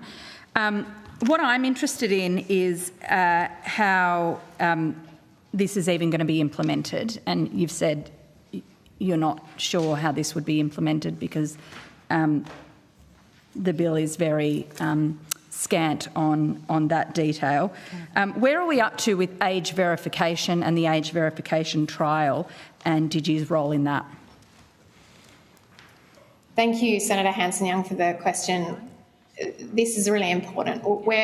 As I mentioned briefly, we're concerned that the bill lacks that fundamental detail about the technical implementation on age assurance expectations, and therefore the Parliament doesn't have the necessary detail to understand the implications. I understand that you have the department next, so the questions as to where the age assurance trial are up to are perhaps best directed to them. But my understanding is that that has not yet completed, but that a year ago, that area of work in a report concluded that the technologies were immature. So it's unclear what changes may have taken place in the years since that conclusion was made, but we would like to see the outcome of that report. And as I mentioned, our recommendation is that this bill be paused until we have that conclusion. Of course, the DIGI represents the big social media companies, so it's your job today to tell us that this would be a bad thing to do. Let's be clear. But what I'm interested in is how do we make sure that anything that is put in place will actually force your members to create a safer space for young people? Does a ban force you to do that, or are you just going to kick young people off and drop? And at some point they'll find their way in the deep end. This is such an important question, Senator Hanson-Young. Thank you for raising it. The most important thing that we need to do is to ensure that online platforms are safe. And for us, the laws under Australia's Online Safety Act, ensuring that those are future-proof, is the most important step. As I mentioned briefly, and my colleague Dr Duxbury is best placed to elaborate on this, DIGI and our members and the wider industry have been actively working over the last 6 months to propose new legal requirements in relation to how we restrict young people from accessing pornography, self-harm content, pro-eating disorder content, the kinds of content that parents are most concerned about. We've proposed new legal requirements that will come with the same penalties under this bill. If these are registered by the eSafety Commissioner, this will level up the protections for young people. It's important to note that these were recently released for public consultation. The consultation closed on Friday. We will be reviewing the submissions from the public and producing a final set of these recommendations to the Commissioner on the 19th of December. As Dr Duxbury has led this work, I'll hand over to her should she wish to elaborate. So thank you, Senator. Hanson-Young, for your question. I just wanted to say that we do share your concern to implement appropriate guardrails for the use of social media and other digital services. And I think our commitment is demonstrated by the work that we have been doing both on these Phase 2 codes that deal with the very types of content that have been cited as the reason for the bill. And that includes pornography, self-harm material, material that advocates and promotes suicide and eating disorders. And as Sunita says, those codes are out for consultation. What's really important about those codes is that they are not confined to social media. They will actually include measures that apply at every level of the tech stack to all of the 8 industry sections that are in scope of the Online Safety Act. And as Sunita says, if this bill goes through, they'll be enforceable with penalties of up to $49.5 million. So I think that is going to be a very significant incentive on platforms to comply with those requirements, and it does address one of the key concerns that is cited as the rationale for this bill. But there's also a lot of other really good work that has been ongoing for quite some time now. The Phase 1 codes, which were introduced more than a year ago, and the work of those was also co-led by DIGI, include, for example, requirements that social media companies enforce the age limits on their services. Now, social media companies will have to report on that in February. And the E-Safety Commissioner has powers to investigate whether they are enforcing those terms, and again, they are enforceable with these very significant penalties. Can I ask about the review of the Online Safety Act? The review hasn't been released yet. The government's still sitting on it, but this piece of legislation has been rushed through the Parliament today. Do you think the government should release that review today, so that at least we know what the government's own advisors and experts think? Thank you, Senator. I was just going to jump in here because I did lead, again, DIGI's work on the submission on that inquiry, on that review. And look, I think it's really important to put this bill in the context of all of this work, you know, including the review, including the work that was done by the Joint Committee on Social Media and Society, which also included some really important recommendations, and to which government has responded briefly with the recommendation around implementing a duty of care. But there is a lot of work that is going on here, and I think that Parliament needs to have the opportunity to actually look at how all of these different pieces of the puzzle fit together before making a judgment on this bill, which at the moment is really a tin with a label on it with all of the detail to be worked out further down the track. Thanks, Jenny. And if I could just add, before the Parliament at the moment is a privacy bill that makes a proposal for a children's online privacy code, which DIGI welcomes. The privacy implications of this bill have been discussed by others, and we'd like to discuss those today. But what's really important is that there's also alignment with industry's obligations under that code and the proposals being made forward in this bill, which will require a wide range of companies to collect far more personal information in order to verify age. Final question, because I know the Chair will want to share it around. Will DIGI back in a duty of care on platforms? If you really care about the safety and the concern for making platforms, your members' platforms safer, will you unequivocally back in a duty of care? Thank you, Senator Hanson-Young, for the question. This is an important one. We believe the Online Safety Act must keep pace with technology, and we welcome efforts to keep it future-proof. Ensuring that platforms and a range of services have those strong legal responsibilities when it comes to protecting Australians from harmful content is the right direction for Australia to take. Now, we've just seen an announcement about this. We haven't seen the details of the proposal, but once we do, DIGI and our members will work really constructively with the government on how this can work on a range of services, and certainly in the meantime, they'll continue to build safety by design into their products to keep Australians safe online. So let's be clear, Are you opposed or will you not oppose a duty of care? We think it's a step in the right direction, but we need to see the details. Fair enough. Okay, thank you. Thank you very much. We'll go to Senator Henderson. Thank you very much, Chair, and good morning to you both. I want to start with asking you about TikTok being one of your members, I understand. Is that the case? Yes, Senator Henderson, TikTok is one of DIGI's members. So TikTok has testified to the social media inquiry that it removed 1 million underage accounts in Australia last year. Why do your other members, such as Instagram and Snapchat, not do this to the same extent? And in asking this question, I'll table this document, this article from the 23rd of November, Tech Giants Fibs on Kids. Thank you, Senator Henderson, for the question. We work for DIGI. We're an industry association. We can't speak about specific companies. I can only offer an industry perspective today. Sorry, that's not acceptable. I'm sorry. TikTok is one of your members. It's testified that it removed 1 million underage accounts in Australia last year.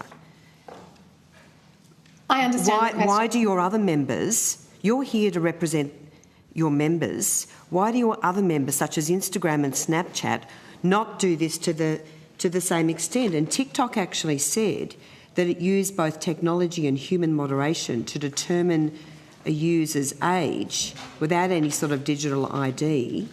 They said their safety moderators were trained to look for signs that a user may be underage. So TikTok is doing this. It removed 76 million underage accounts worldwide in 2023. Why are other platforms not doing the same? Senator Henderson, it's an important line of inquiry. I'd be happy to take questions on notice. No, there's no... We've made ourselves available. Sorry, there's no... Senator Henderson, one thing that I would just... Just one moment, thank you. Senator Henderson, I would really like if this didn't become combative. Can we just be clear that, Ms Bose, what you can provide now, because as we've already determined, the on notice is going to be quite difficult for this inquiry. So if you could just be clear about what you can provide, Senator Henderson, and then Senator Henderson can further inquire into that, please. So what I can provide is more information about the requirements that my colleague Jenny mentioned previously around the new obligations under the Class 1 code. So perhaps, Jenny, if you want to speak to that briefly, it speaks to the broader point that I understand Senator Henderson to be making. So as I just stated earlier, those social media companies are currently under an obligation under the Phase 1 codes to take steps to enforce their terms of use, including age restrictions. So why aren't they are backed up with considerable penalties. Now, I can't comment on that article and I can't comment on whether it is an accurate picture of the evidence of that. What I can say is that under these codes, they will need to report on the measures that they are taking in that respect, and that the E-Safety Commissioner will have powers to investigate and enforce that requirement. So what I'm putting to you is that, unlike the evidence given by TikTok, Meta is claiming that the technology isn't quite there yet for each platform to ban underage users. Now, I would put it to you that that's not correct, that we have seen very significant examples of where many underage users have been banned using existing technology. So can you please explain this contradiction from Meta, please?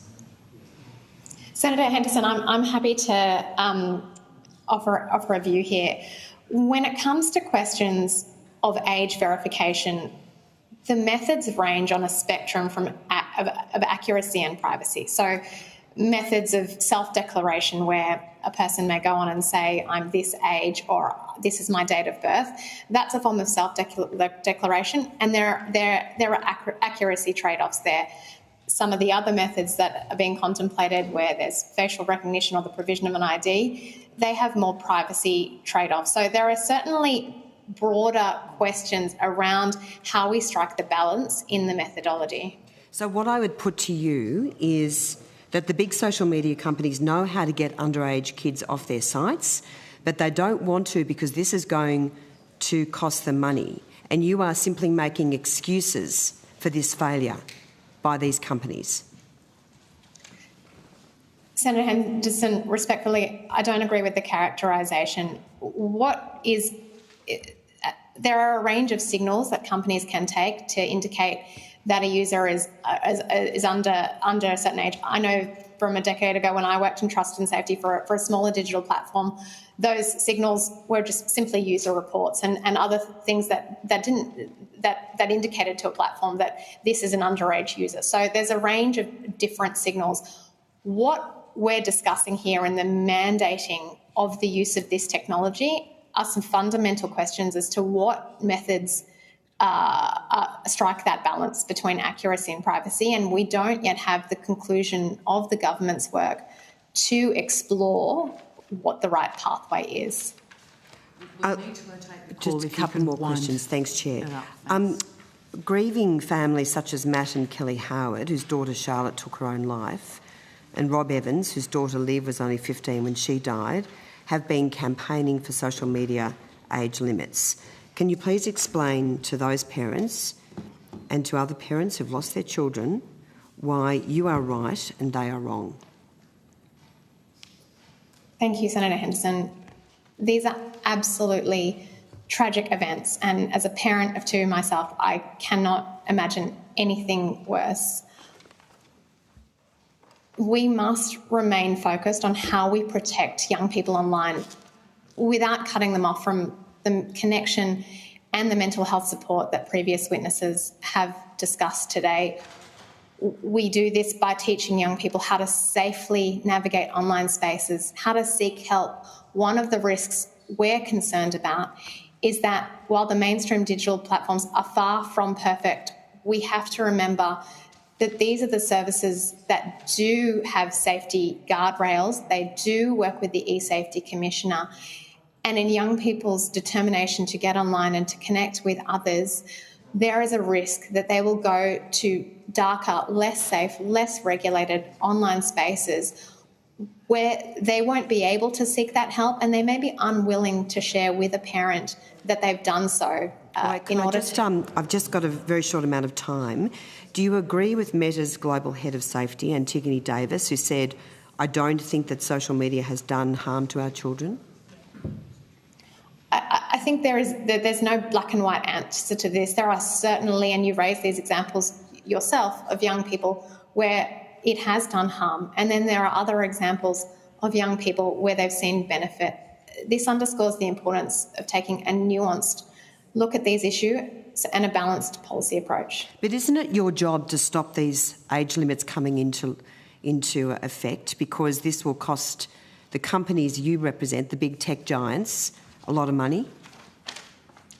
It's my job at DIGI to work with the industry and with the government and with the community to propose solutions to really challenging online issues that we face, and we do that in a number of ways, through proposals, through parliamentary committees, but also the code development work that Jenny has been leading, and certainly the types of measures that DIGI has been proposing will cost members significant amounts to implement. So what we're focused on is online safety, and that's what we believe should be the focus of our exploration of these challenges. If you're focused on online safety... The call, Senator Henderson. Just the last question. If you are focused on online safety for children, why are you trying to stop this bill coming into law? Because my concern is that this could compromise the safety of young people. My focus at DIGI and in previous... That's an outrageous statement. You're trying to protect the big tech giants. You're trying to protect them. Isn't that the case? Senator Henderson, do you have a... Can I just ask for that response on that? Isn't that what you're doing? They're your clients. DIGI is an industry association that works with technology companies. And they're your clients. They are members, correct. Okay, Thank we'll you. rotate the call. Senator Lambie. Thank you. I'm just wondering why your clients won't just put in the algorithms to stop this. If you really give us stuff about our kids, why don't you just put in the algorithms that'll fix this? It's a really important question, Senator Lambie, and algorithms are a key part of digital platforms, as you say. Algorithms both serve people relevant content, but they're also critical to efforts on online safety. They're actually what weeds out harmful content. So, as you can imagine, there are algorithms that do that is the point. Use them to do that. Yeah, why don't you fix it yourselves? Why don't you do the right thing and fix it yourselves? What we are seeing from the industry is quite a lot of innovation in this area to give people more choice and control around the content that they see in algorithms. So I know that recently a company released a version of their service where you could reset your algorithm. And this is the innovation that we need to continue to see and to incentivise. I might throw to my colleague, Dr. Duxbury, to see if she wants to add anything in relation to algorithms and the work covered in our codes. So I think that that's obviously a very important issue to you, Senator, and you've zeroed in on algorithms. I think what is important is to basically put in place principles-based regulation that puts incentives on platforms to introduce a range of measures. That may be one piece of the puzzle. It is already a requirement in the basic online safety expectations that platforms have appropriate measures in place with respect to their recommender systems. There's obligations, new obligations in the basic online safety expectations around the responsibility of platforms to make sure that the best interests of the children are taken into account in the design of their services. And so regulations that give effect to those sorts of principles are very important and very welcome, and many of those are currently under development. I'm not asking you that. I'm just asking you, why don't the platforms put in the algorithms to fix it? I don't want excuses. I just want to know why they're not doing the job. If you give us stuff about our kids, why aren't you doing something about it? Senator Lambie, I can assure you that there are algorithms in place that are designed specifically to protect young people online. For example, algorithms play a really important role in filtering out nudity and a range of other harmful content. Now, those algorithms... Why aren't they... They're not working. So once again, let's go back to the algorithms. Why don't you just get them to change their algorithms so they actually look like they're caring about our kids? You can do that. Your platforms have the ability to do that. The only thing that's stopping them is themselves and their greed. So your stuff is not working, so why don't we just go to the stuff that is? Why don't they just change their algorithms? We need to see continued investment in algorithms and ensuring that they do a better job at addressing harmful content, but I can assure you that algorithms are in place and being deployed constantly in order to address this harmful content. Okay, To be clear, though, this bill does nothing to deal with algorithms, so you're getting let off the hook anyway. You're getting let off the hook. You're making parents and kids to have to deal with it, and you're getting let off the hook. We'll go to Senator Darwin. Thank you. I'm a bit confused because I think in your opening remarks you talked about pausing the legislation until further assurance around age verification could be completed. But in listening to further commentary, you know, you've talked about the phase 2 comments a couple of times to age gate for adult content like pornography. It seems many of your members are already progressing work to limit age inappropriate material. We then heard from Senator Henderson around TikTok doing it already. So why is it that we need to pause if a number of your members can and are already doing this work? So I can talk about the phase 2 codes just briefly. So one of the things that we had to consider in responding to the eSafety's Commissioner's request to develop the codes was what was the best way to deal with these very harmful types of content that can be, that children and young people under 18 can be exposed to. And we took the view that it was not appropriate to age-gauge services to achieve that objective, because that would mean, in effect, that every Australian would have to undergo age assurance. We did actually ask the Commissioner whether we could pause the work on the codes until such time as the age assurance trial was completed, because obviously that's a really important piece of the puzzle. We were not successful in that request. So what the codes do is they do age restrict content on those services that allow that content. So they're very focused on that harmful content. They're not focused on age-gaining services. So that's really the first point. On those services that choose to prohibit that content, which is a large range of services, there are other measures in place, including measures that require the detection and removal of material. So we are not age-gating large tracts of the internet as this bill proposes. We're focusing on the very specific harms in question. Now, we have noted that we do face a difficulty, and the difficulty in developing these codes is that the age assurance trial has not been completed. Now, we hope at the point of time when we submit the codes at the end of the year, the trial will be much progressed and we'll have more information available as to how we should actually go about implementing those requirements.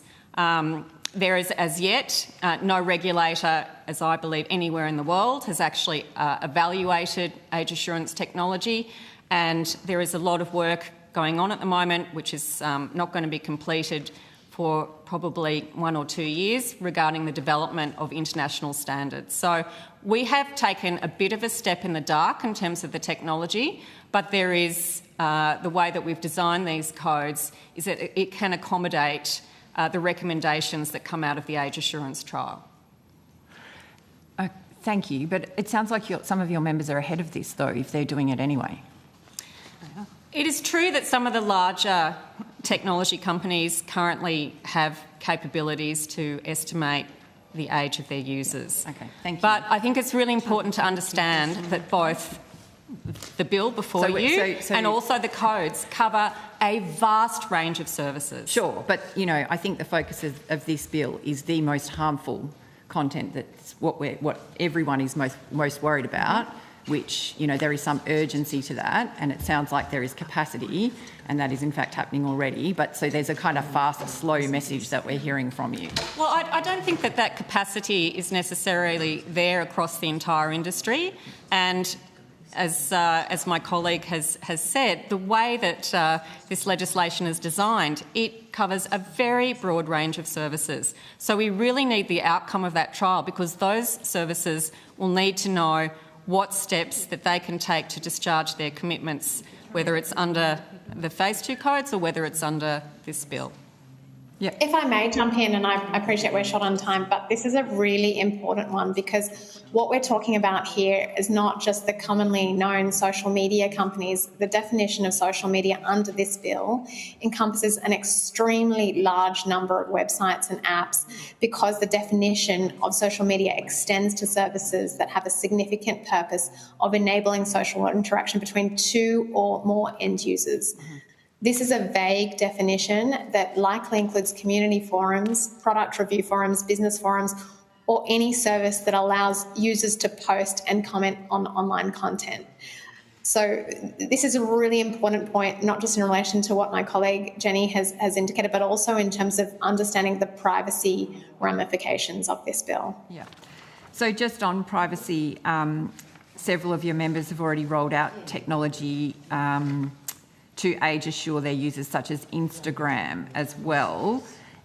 Isn't this also evidence that your members are already collecting personal information of Australians, and therefore we should really be expediting the privacy provisions in this bill, given again that your members are already doing some of this work? What's important to remember with this bill is that understanding the age of young people and teens means understanding the age of everyone, and the methods that different services use differ, but as I mentioned, those methods sit on a spectrum between accuracy and privacy. We don't have an established... So they apply to everybody, but But your members are doing it right now. Yeah, that's right. I understand your point. Maybe I'll move on. You know, a number of these things, like you've talked about a whole lot of work happening. Your members doing quite a bit. You're doing some proactive work. The legislation does indicate a 12-month time frame for implementation. So isn't that appropriate to get all these things done? Or, you know, and in addition to that, how long do you think is required to undertake the necessary technological uplifts if there are further required? It's a really important question. And should we be proceeding on this fast-track timetable with the bill, what I believe is the most important thing for the committee to now consider is ensuring that there are suitable structures within the bill to enable future consultation. We've put some specific recommendations in our submission for you to review there, but at a high level, we're concerned that the bill only requires the minister to seek advice from the E-Safety Commissioner, and certainly that advice is critically important. But given the ranging views and expert warnings around youth harm, the unknown technology, the privacy implications, that future consultation with community and technical experts is absolutely vital. So you're suggesting that the range of people being consulted during that timeframe, so I think you've proposed 30 days, that we should expand that. We've proposed a minimum of 30 days. Yep. Certainly this process, as everyone here well knows, has been on a very fast-track timetable where the legislation was released on Thursday and submissions were due on Friday. And we've made ourselves available here on Monday, so that timeframe is not inclusive of all of the various voices of people who will be implicated. And frankly, when we're talking about an increased data collection concerning all Australians, there should be opportunities to explore that privacy and technical impact in that implementation period. So, sorry, I'm just going to interrupt for a moment. We're going to hand the chair over to Senator Bilyk for a short time. Thank you. Please carry on. Okay. So, sorry, who are you saying should be consulted during that minimum 30-day period? I didn't quite... There are specific recommendations in our submission, but at a high level, that should be a public consultation. It should include experts on youth.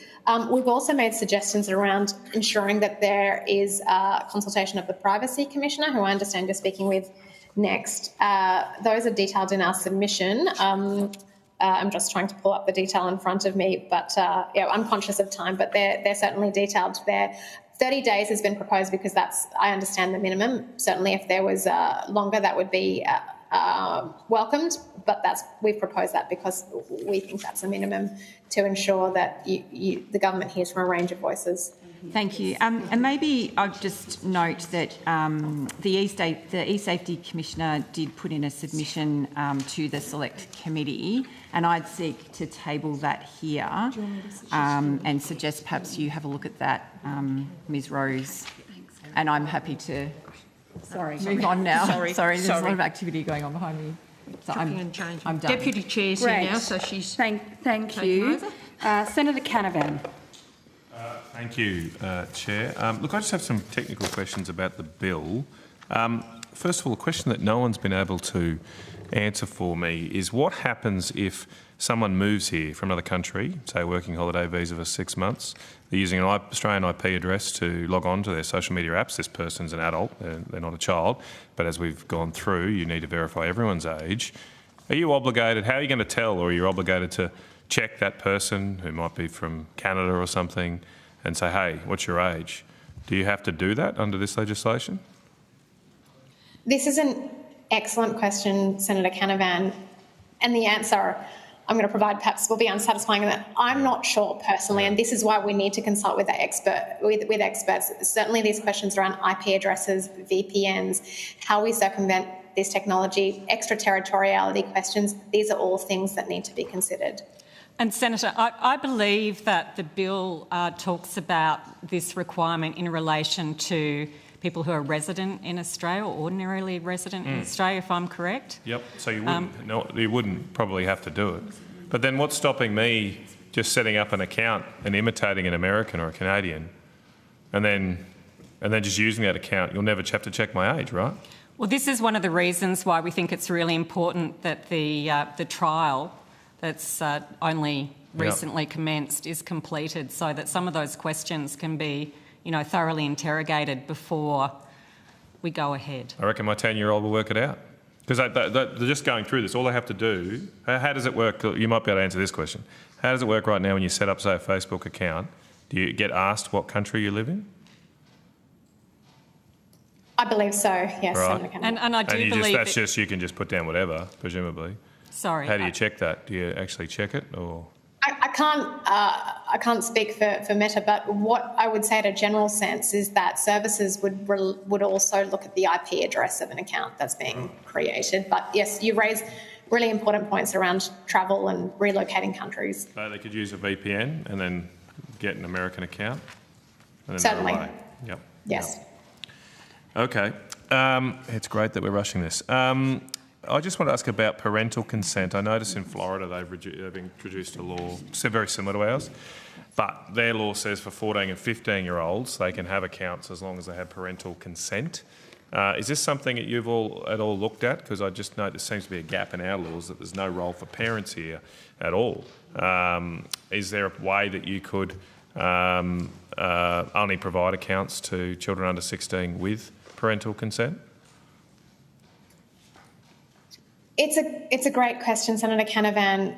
Some in the industry have experimented with this. I don't have that information to hand as to how they go about that and its effectiveness. Perhaps, Jenny, not sure if you have anything to add to this question. What I can add to this question, and Sunita is correct in that respect, some platforms are experimenting with parental consent, is one of the things that we are looking at in the design of the Phase 2 codes is actually at the kinds of controls that are available to parents for using different kinds of services, including on devices.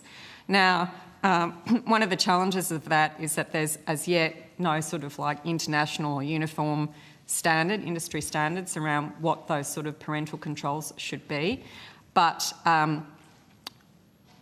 that's an area where I think should also be a focus when we're designing future legislation, because those sort of controls do give parents a level of discretion in relation to children's internet use and young people's internet use, and the advantage of them is that they can help parents customise the experience in a way that is appropriate for the individual child and the individual child's developmental capabilities. Now, they're not the only solution here. There needs to be obviously proactive obligations on platforms to ensure a safe experience, but that is one piece of the puzzle. Senator Canavan, we Can I have got one last more? question. Just turning to another part of the bill around the destruction of information collected for age verification purposes. There's an obligation on providers to do such, but they are actually allowed to keep or use such data in the event they have the consent of the user. Now, the consent has to be voluntary, informed, current, specific and unambiguous. My question is, what does that amount to? In practical terms, does that mean does that mean just in your terms of service, which no one ever reads? Does it mean you'll have a checkbox where you say, yep, your consent for this to be used? How are you going to get that consent? And is this something your members want? Would they be fine getting rid of this? I don't understand why we are at all allowing you to use such information for other purposes in a bill that's notionally about age verification. Thank you, Senator Canavan. I'm glad you asked this question because it speaks to some broader issues here. I'll make 3 brief points. One is that we do have a broader reform process of the Privacy Act underway. The first bill is before Parliament in relation to that reform process. I believe it does not cover these questions around consent and how we define it, and that will be a part of the broader reform process. The second point I want to make here is, while it's heartening to see there are some considerations for privacy in the bill, some of the implementation questions that come to mind when I read this provision is that this data, knowing a user's age, is also really important for services to deliver age-appropriate content and services. So there's a challenge there in relation to how that operates in practice, because we understand the intent here is for that information to solely be used for age verification, but certainly platforms need to be able to ensure that they're not showing users adult content when they are younger. The second piece of this, when a bill like this is accompanied by a penalty regime as is proposed, companies also need to be able to demonstrate their compliance. And so the destruction of this information may also preclude companies from being able to demonstrate to the regulator that they have in fact complied with the law. Thank you. Senator Canavan, I'm going to go around to others now. Senator Roberts. Thank you, Chair, and thank you for appearing today. I'm trying to understand if YouTube will or will not be included in this bill. Section 63C defines age-restricted social media platform as the service allows users to interact, YouTube does in the comments. Allows users to post material, YouTube does. Significant part of the purpose is to allow interaction, YouTube does in some channels. Do you consider YouTube is included in this bill? This, Senator Roberts, underscores the broader challenge of this broad definition that does encompass a range of services, and also the discretion it affords the minister in relation to making those determinations. I might hand to my colleague, Dr. Duxbury, who may have more to add around some of the questions we have around that discretionary determination of what is in scope. So, Senator, you're absolutely right that the bill doesn't make it clear who is in or out of scope. And that's, to us, that is a really serious flaw in the bill.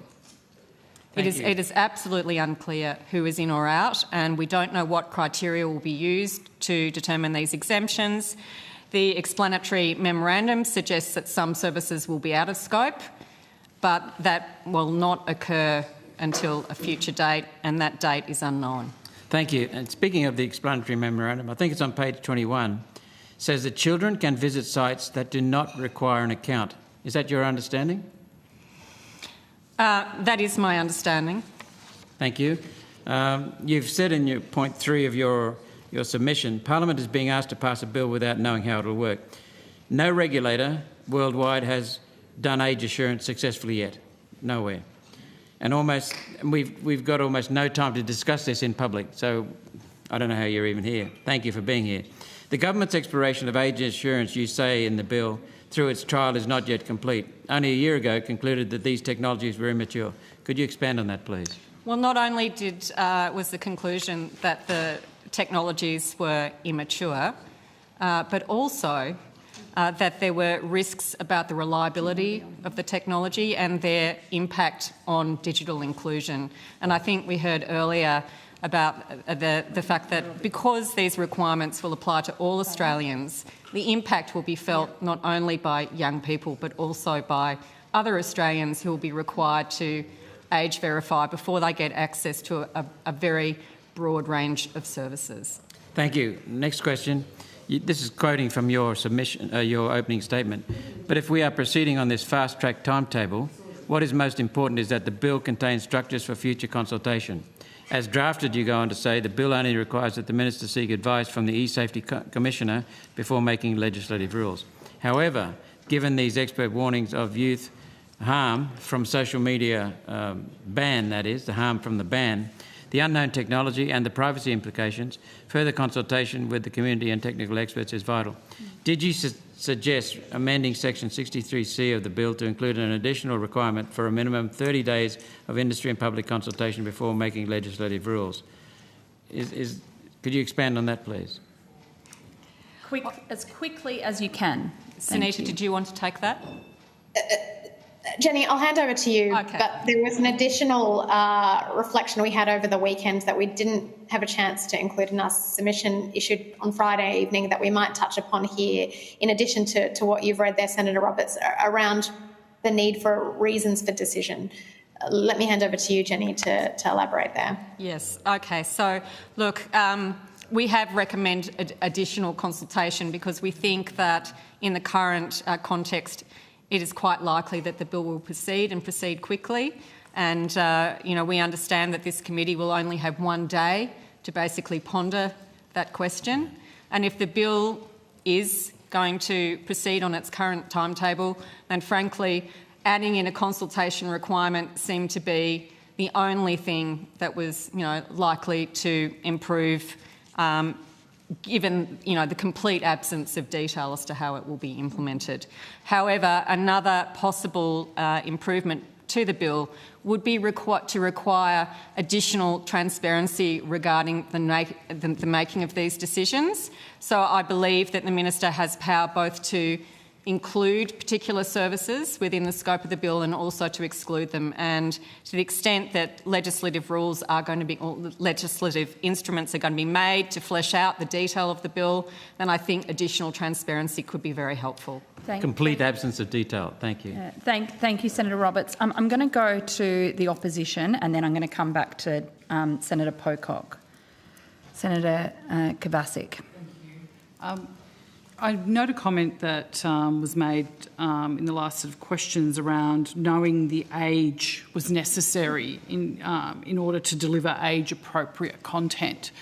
Can you give me an indication of what percentage of your members' users are under the current age limit of 13? Thank you, Senator, for the question. I don't have that information to hand. Do you know whether they track this information? They would certainly have systems in place to understand the age of their users through information that those users provided or otherwise. Yeah. So I guess where I'm going to with this is there are already there's great awareness of the issues at hand.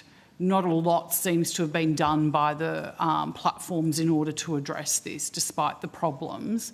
So I'm trying to get an understanding of what does your industry association do then? Do you all sit together and talk about the risks and the benefits? You talk about, commercial outcomes versus,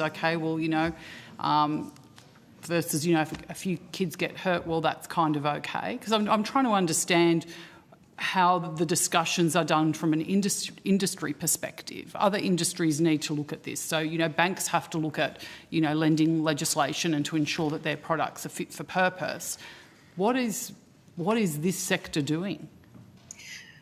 Thank you, Senator, for the question, which I believe there's two parts to it. One is what the industry is doing. And working at DIGI, we have a unique vantage point working directly with the platforms where we receive visibility into the extensive ongoing investment that they are making to protect young users on their services. Now, I understand if you are someone who has had a bad experience, you are right to think it isn't enough, and that's why that work needs to continue. But I can assure you, Senator, and others, that there is extensive work to protect young people from harmful content, to create parental controls that have restrictions on screen time, downloads, friend requests. There are more robust privacy protections when it comes to young people. We're seeing innovations from the industry to restrict screen time, to reset algorithms. It's an area of ongoing work that I can assure you continues to happen. In relation to DIGI's role, our work is to bring companies that are committed to online safety and privacy together. We work with the mainstream companies. An important point to make in the context of this bill is that the investments around safety and privacy within the mainstream part of the industry differ greatly from the rest of the internet, which is a vast, vast place. And there is a risk that by restricting these services, we do push young people onto those services. We see our role at DIGI to be solutions focused, to work with the industry to make proposals to government that we think will actually improve safety, not just through engaging with law reform, but also through the code development work where we're specifically proposing legal requirements for our industry. Yeah, and Senator Lambie made some interesting points earlier about the fact that the industry actually isn't doing it. TikTok was designed to intentionally be addictive to children. So we're actually talking about allowing the creator of something that intended to have our children do this all the time be charged with the time and the space to develop solutions for that. I find that really confusing. I understand your question, Senator, and what we have in Australia is a model where industry can propose legal restrictions, but ultimately it's the decision for the e-Safety Commissioner as to whether they meet this standard. And certainly in relation to the Class 1 codes that my colleague Jenny developed, the Commissioner made the determination that 6 of the codes that the industry had proposed met her standards, but that 2 didn't. And the Commissioner then went on to develop standards for those sections of the internet, which relate to websites and to messaging services. Okay, thank you. I'm going to go to Senator Pocock. Thank you for your time. The bill says that if platforms collect data for the purpose of assurance, then it must destroy that data. Then has this caveat and says, unless the person gives their consent for that data to be used for another purpose. Why should we allow your members to even be able to gain consent for use of this data for a secondary purpose? Well, thank you, Senator Pocock. It's an important question. My response will be similar to the response that I provided to Senator Roberts in relation to this question. There are 2 areas where this information may be useful for services going forward past that point of initial collection, which is around demonstrating compliance with the legislation, but also providing age-appropriate versions of their services. And as I mentioned, the industry does have a range of work that it does to protect younger people, added protections to those that they offer their general user base. And so being able to know that age will ensure that the provision of those age-appropriate services. So you're saying that being able to show that you're complying with the legislation would be a secondary purpose? I'm not sure I fully comprehend the question. I might jump in here because I think that, look, we really haven't had a lot of time to look at those provisions on privacy, but I think that this is one of the areas where we would like to know exactly what is the intention here, because that data could also be useful, for example, in relation to the Phase 1 codes. We've got Phase 2 codes as well. We've got obligations in there, for example, to think about how do we prevent young people on services being exposed to particular kinds of content. And this bill is saying, well, you can collect this data only for this purpose, but then if there is a secondary purpose and there's consent, that's fine. I just think that it just seems to me to have been very rushed. I think that what data is collected and how it should be used is an absolutely essential question here. The collection of data in relation to children is much more complex, and that's why we've got a children's privacy code being developed, which is, I believe, due to be delivered probably 1 or 2 years from now. Not soon enough. Not soon enough. So I think these are really great questions, and I don't know the answer because they're not clear in the legislation, and we just don't know. Well, how say you don't use it for a secondary purpose, how will you demonstrate to the government that you've destroyed the data and complied with the law? What does that look like? Senator Pocock, this is an important question, and this is questions that that the entire economy will have to deal with within privacy reform. Certainly the first bill that's before the Parliament contemplates a children's online privacy code, which, as I mentioned, DIGI welcomes. I agree that is needed, and there's certainly questions here around how industry would reconcile their obligations with that code and this. But questions around data retention are really, really, really complex. I don't profess to be an expert. In a past job, I did work with engineers around GDPR compliance, and I can tell you that these are really complex questions in terms of, how the layers of retention, but certainly one that needs to be grappled with, and certainly another reason why we need extensive consultation through the next 12 months should this pass. So I would also point to the provisions in the Online Safety Act that relate to enforcement. Sorry, can I just draw you back to the actual question? Yep.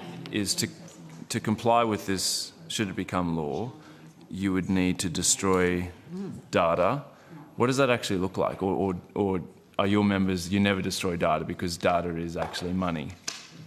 On the contrary, Senator Pocock, our members believe in the principle of data minimisation, and there would certainly be situations where data is destroyed, and we've made recommendations in relation to this, in relation to the Privacy Act. But it is an important technical question that the industry does need to grapple with in terms of, how you retain the information, but how you also demonstrate compliance. It's a really important point that you raise. Thank you, Ms. Bose. I hope they pay you a lot of money, because it must be a hard job trying to make some of your members look like good faith actors. Just finally, I'm interested. We're talking about the harms of social media. We've got legislation brought forward because we're seeing the very real harms.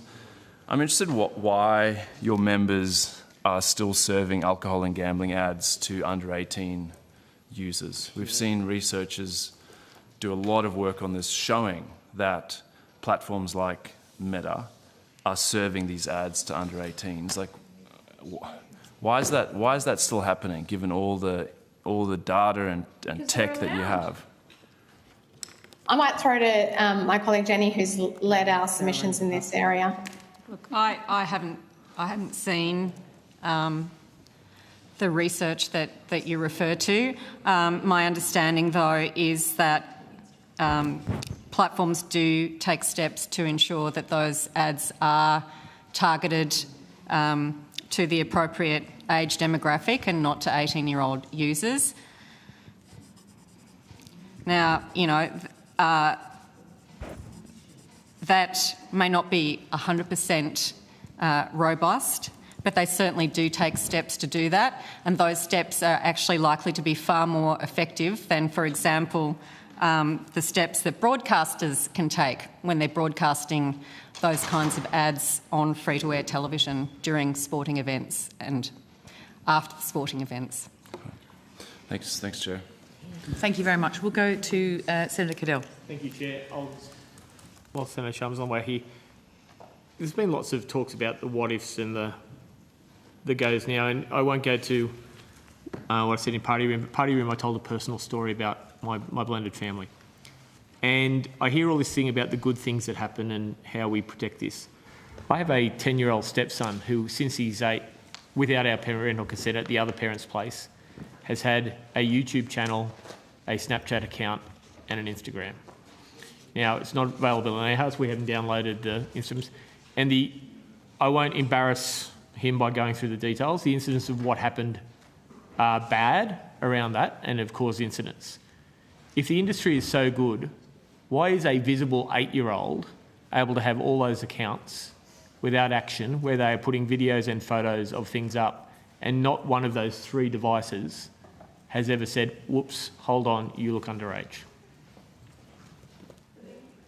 One of those platforms has ever said that. If we are serious about this, how has that happened? Thank you, Senator Cadell, for the question and for the personal story. This is an area where the industry needs to improve if that's the case, and obviously I don't have the specifics of that example to hand. As I mentioned earlier, the methods currently for confirming a user's age range on a spectrum from accuracy to privacy, and those self-declaration methods where a user is asked their age and presumably in this situation they've perhaps lied about their age, those are less accurate but less privacy invasive. What's important when it comes to this bill is that if we are requiring industry to more verifiably know the age of those users, that we ensure we strike the right balance. Okay, it strikes me as strange that there is a fundamental difference between the way 8 looks and 13 looks. It's not a close run thing, and that whether they lie about the device, whether they do it, all that, if proper systems were in place, that should have been caught well before. It's been 2.5 years, well before an incident. What does exist currently to go through this process and look after the younger people? We heard the evidence today that 10 to 13 is a danger range. take it back to 8, it's horrific. And I know that it was done with a parent's consent, no parental responsibility there, that all was elsewhere for other reasons. But what exists to protect parents where this does happen? Thank you, Senator Cadell, for the question. In relation to what specific platforms are doing when it's apparent that a user is underage, those are questions for the industry in specific platforms, but at a general level, I can say there are more reactive enforcement measures. I draw upon my own past experience working in trust and safety. When we received signals or we received reports that a user was underage, certainly there'd be action. You're right to raise that. Can the technology proactively detect this? And certainly there are challenges when it comes to that. There is the use of algorithms to detect problematic content or harmful content, or the case that you raise is, can algorithms detect the difference between an 8-year-old and a 13-year-old? There are real questions here. Fundamentally, what we need is for companies to be investing in that safety, investing in the training of those safety algorithms that would proactively surface an account like this should it not be reported by another user. Okay. Thank you, Chair. Thank you. Senator Sharma. Thank you. Thanks for your time today. Do you have a figure for how much advertising revenue your members make from your under-18 audience? Thank you, Senator Sharma. I do not have a figure for that. Okay. There's a study done by the Harvard Chan School of Public Health at Harvard that says that 6 social media platforms, which include Facebook, Instagram, Snapchat, TikTok, X and YouTube, made $11 billion in advertising revenue from US users under the age of 18 in 2022. Does that sound about right to you? I'm not familiar with that study, Senator Sharma, Okay. so I'm happy to table that one, Chair, if that's okay. What stats do you have more broadly then on terms of the age breakdown of the audience of your members? Under 18s, under 16s, under 13s? Do you collect Thank you, that data? Senator Sharma. This is really an important question. I've made myself available at very short notice to this inquiry. I haven't had a chance to collect that data for this appearance today. Appreciate there's limitations on questions on notice, but I would be happy to pick this up afterwards should it be of interest. But do your members collect that data even if you're not able to provide that today? I can't speak for individual companies in terms of that information. Okay. Yeah. If you could take that on notice, we'll have the data afterwards, if not in Yeah, if you can get it to us today, that would be helpful. Okay, thank you. I can do. Currently, there's an age limit, am I correct here, of 13 imposed by US legislation on users having social media accounts with your members. Is that right? That's correct, Senator Sharma. The global norm for social media services to be restricted to the age of 13 has been established by the Children's Online Privacy Protection Act in the US that has different restrictions for services that are targeted to under 13s. And what do your members currently do to comply with that law? They would take a range of measures. Again, I can only offer an industry perspective. I spoke earlier in response to Senator Cadell's questions around some of the signals that some of the technology they might use to detect underage accounts, and certainly they would respond to reports. But there would be multi-pronged approaches. I can't speak to that for every company within our membership. Okay. I mean, your members earn advertising revenue from the under-18 audience, that's clear. And there's nothing wrong with this, you're an industry body, you're meant to represent commercial interests. I don't expect commercial platforms to have a social conscience. I think that's the role of governments to impose. But isn't your interest as DIGI just preventing these regulations or this legislation from coming into effect because it will cost your members money? I respectfully disagree with the characterisation of our industry. Our role at DIGI is to propose solutions, and that's what we've done today before this inquiry, propose a focus on online safety and the review that's afoot there and the various elements of that Act that are still not in place, such as the Class 2 codes. I've also talked about privacy reform. While our members are certainly in the spotlight, I would posit that actually the companies that are in the spotlight when it comes to questions of privacy often do far more than those that fly under the radar. So we do believe there's a really important opportunity in the privacy bill that's before Parliament to level up protections for young people online in relation to ensuring that they're protected. And as I've said, that Children's Online Privacy Code will be really important.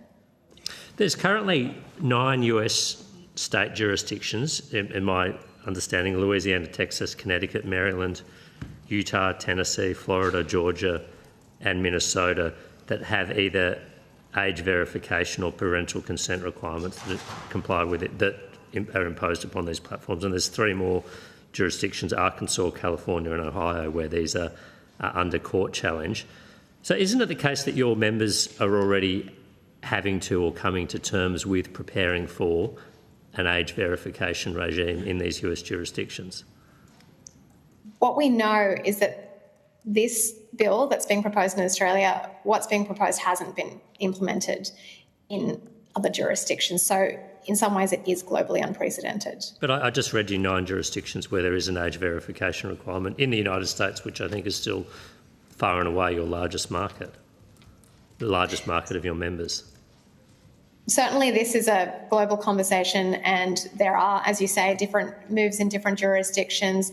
In Australia, we have an exploration through the age assurance trial around the technologies that strike that right balance between accuracy and privacy. We don't have the outcomes of that. Certainly companies, I think your question speaks to the point, are companies doing this anyway? And certainly we are seeing some sections of the industry move in this direction. What's really important to remember here is the bill proposes an extremely broad scope of services under its definition of social media. As I mentioned, it encompasses services with 2 or more end users.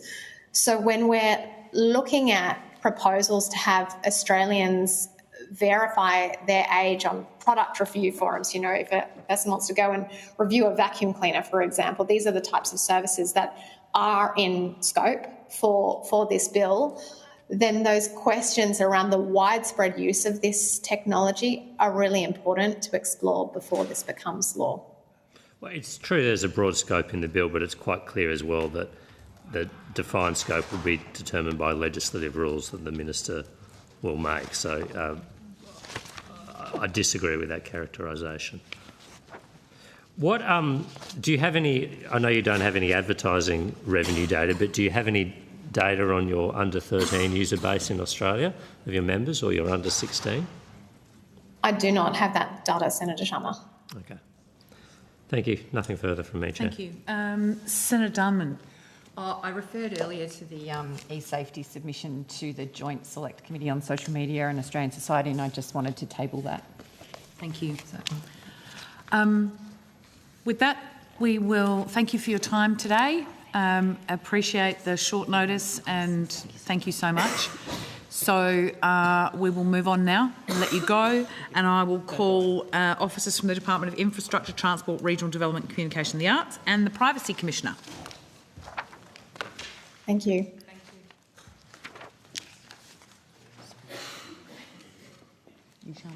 Sarah.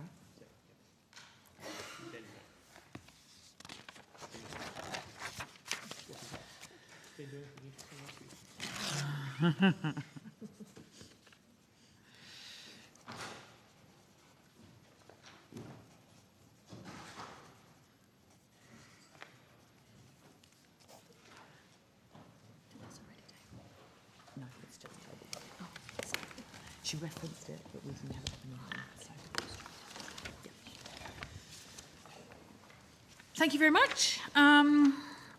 I understand that you've received information on parliamentary privilege and the protection of witnesses. I will just remind senators that it has been resolved that an officer of a department of the Commonwealth or of the state shall not be asked to give opinions on matter of policy and should be given reasonable opportunity to refer the question to a senior officer or to a minister.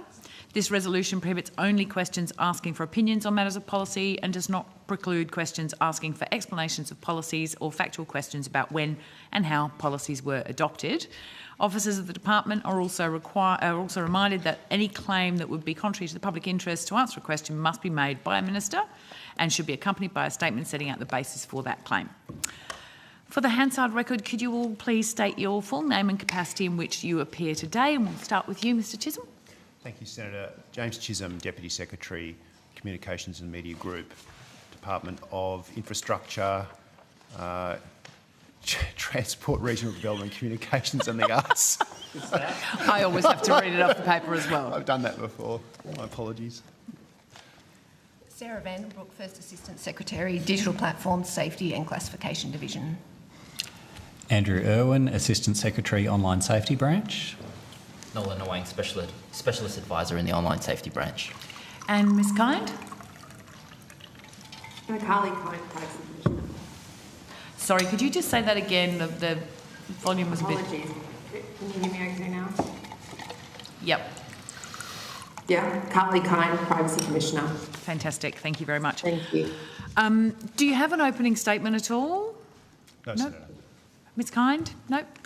Fantastic. We will go directly to questions and we will start with Senator Cadell. Thank you. Well, getting under the meat and bones, lots of talk about how this is going to work. So how does the department view the reasonable steps process would work as part of this legislation?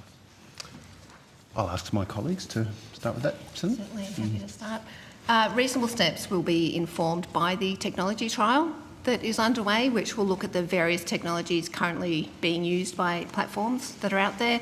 I know there have been questions raised in a few areas about whether there's any linkage here to the government's digital ID system, and to be clear, there is no linkage. That is not the intention. The trial will look at the different methodologies and assess not just their accuracy but also their security and privacy settings to see which of those technologies might be considered a reasonable step. So I know you've said it clarity, but I'll go, it's so important. No, there'll be no link to the digital ID. It's That's verboten, correct. off limits, won't be there. This has nothing to do with the digital ID. But what, you won't allow the platforms to use that? There's no requirement for platforms to use the digital ID system to comply with the obligation. Can I ask a quick follow-up on that? Is there anything to prevent the e-safety Commissioner from prescribing digital ID as a means with which to verify someone's age? I think that would be, it'd be hard to see that would be permissible under the Well, can you point me to the bit in the legislation which restricts the e-safety Commissioner from designating digital ID as a means of age verification? I can't see how the e-safety Commissioner would do that. We've got to pass the law, and once it goes through the Senate, that's it. I don't get to touch it again. Is there anything in the law that says that? That says the e-safety Commissioner cannot do that? There's nothing in this law that says that. Okay, thank you. Okay. So that we'll get that, and we can look at potential improvement there. The privacy provisions, the other things that came up, how they get applied here, where we're talking about it has to be destroyed or removed except with the express consent. How do you see that working? There's been questions about, especially DIGI, you were just here for them. They're talking about secondary use. They want to keep it so they can prove they're doing the right thing. We want it gone. How do you see that working? It is a requirement in the legislation that the data is destroyed, and there'll be a requirement for the e-safety Commissioner to check that and make sure that that is happening. So the actual process for determining that the data is being destroyed will need to be worked out, the detail of that. I'd add, Senator, that the outcome of the data is a binary, are you over 16? Yes, no. Yep. So they would still have the outcome of the data, just to that question, not who you are, where you're from, your exact age. They don't care if you're 45, 35, just are you 16, yes or no. Okay, so if we haven't determined the reasonable steps yet, another concern, I think it is a valid concern, is supply of minors' personal documents or details to prove that they're over 16. We're talking about these trials that are underway, and we'll use what works out of that. Are we using any of those trials using minors' documents or details to do age verification?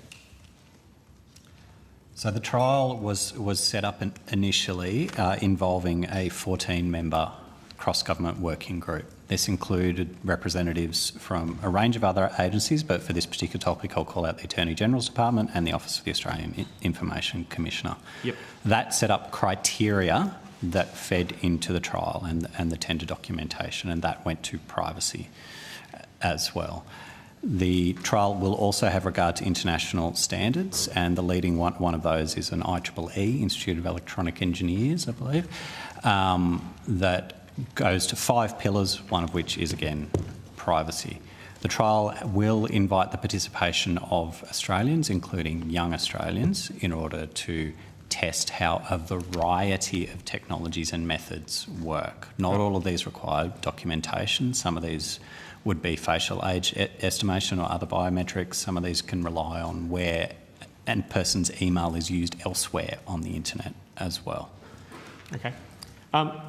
If I go to the OAAC now, just on that, how do you see your role under this legislation being considered? Where will the office assert itself? Where will it won't?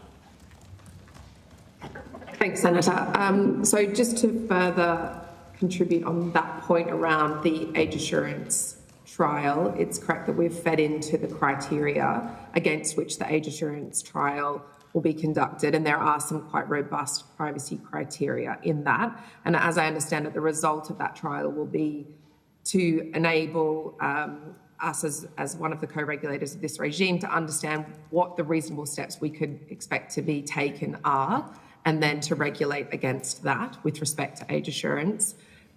The legislation sets up, as I said, a co-regulatory regime with the e-Safety Commissioner. We will broadly regulate the application of the Privacy Act to the relevant entities, as we do in any event, and extend our remit to cover this piece of legislation.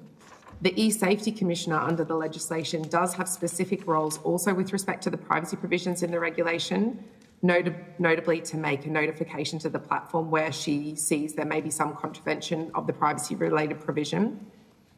I think there could be further clarity in that regard because in my mind there's a kind of overlapping of remits there. But I think across the board it will require quite close working between the e-Safety Commissioner and the OAIC to ensure that no gaps emerge in the regulation of this system. Okay, so moving on forward, we get that right. We have to get that working relationship right. This goes through, and the presumption is that how would we go with that safeguard, monitoring the safeguards? What is the process you would go through to make sure from a privacy perspective that things are being undertaken? Would it be through the e-Safety Commissioner? My concern is the e-Safety Commissioner is a very, well, I'll say not a small office, a very dedicated sort of office where you have things like ACMA or stuff who have a bigger history of monitoring guidelines or monitoring codes of conduct. How do you monitor those safeguards going forward? Because we're talking about extremely large online platforms, I think the answer is going to have to be that we will either selectively monitor or sample for compliance, that this regime doesn't set up, in my understanding, an ex-ante regime of compliance, i.e. entities won't be required to get the OAIC or myself to sign off on their age assurance system prior to implementing it. Therefore, the mechanism for understanding compliance will either be through complaints, reports of non-compliance, or, as I said, sampling or other kinds of testing from the outside to ensure compliance. In that regard, again, I just underscore my slight hesitation is that these are very large online platforms. Many of them are based abroad. We are also an even smaller regulator than the e-Safety Commissioner with limited resources as well. So that's where some of my concern might play in terms of how we do monitor for compliance with this regime.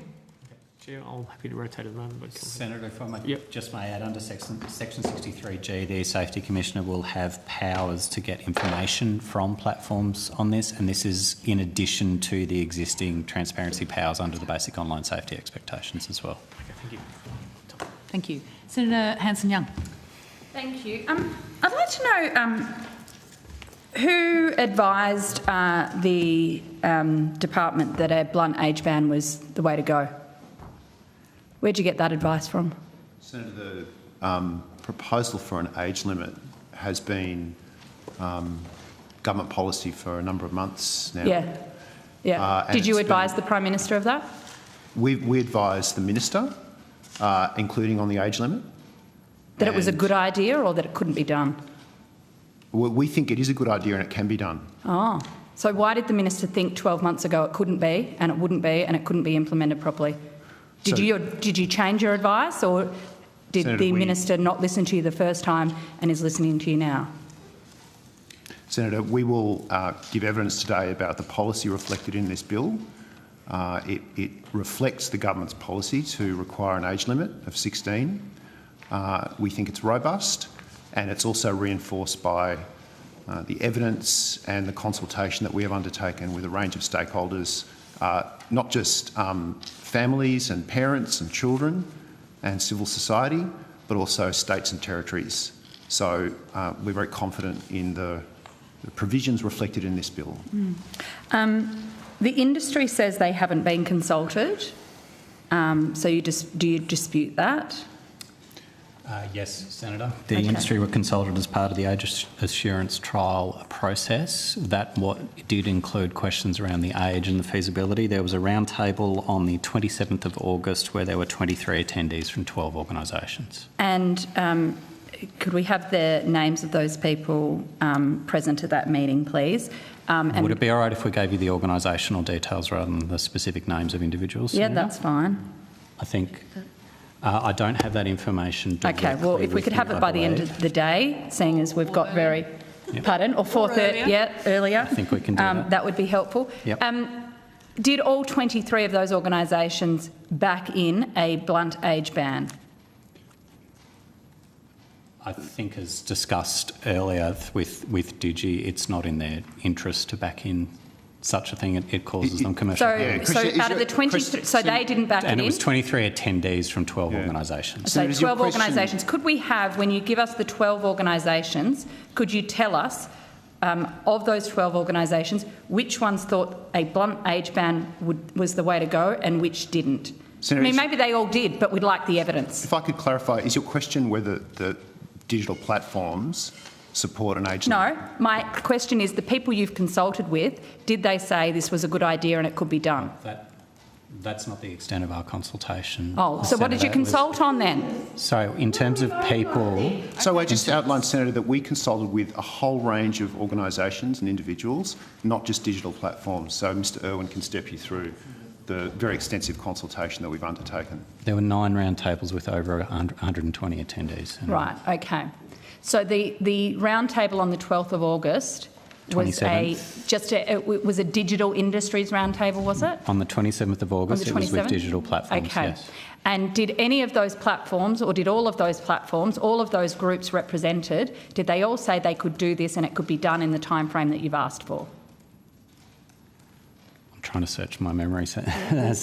Have detailed notes. We would have to check back to see what we documented. Well, the reason I'm pushing on this is the Senate has given us 3 hours to get evidence to work out whether this bill can work, is able to work, is robust, and is actually delivering what it says it's going to deliver. So if you've done all of the consultation behind closed doors, it's now time to put the evidence on the table so that we can actually see it. So Senator, I'd reject that characterisation. It's not behind closed doors. We've had multiple roundtables with multiple organisations, and I would add, in the context of the time frame, the speed with which platforms have been demonstrating a willingness to implement age assurance type approaches to ensuring that age-appropriate content is made available to children is something that we factored into this as well. Mm. Yeah. Did any of the individuals or representatives or organisations that you've done roundtables with, did any of them have to sign NDAs as you've done in other parts of consultation within the department? No, not for the roundtables. Okay. No. Has anybody had to sign an NDA in relation to this bill?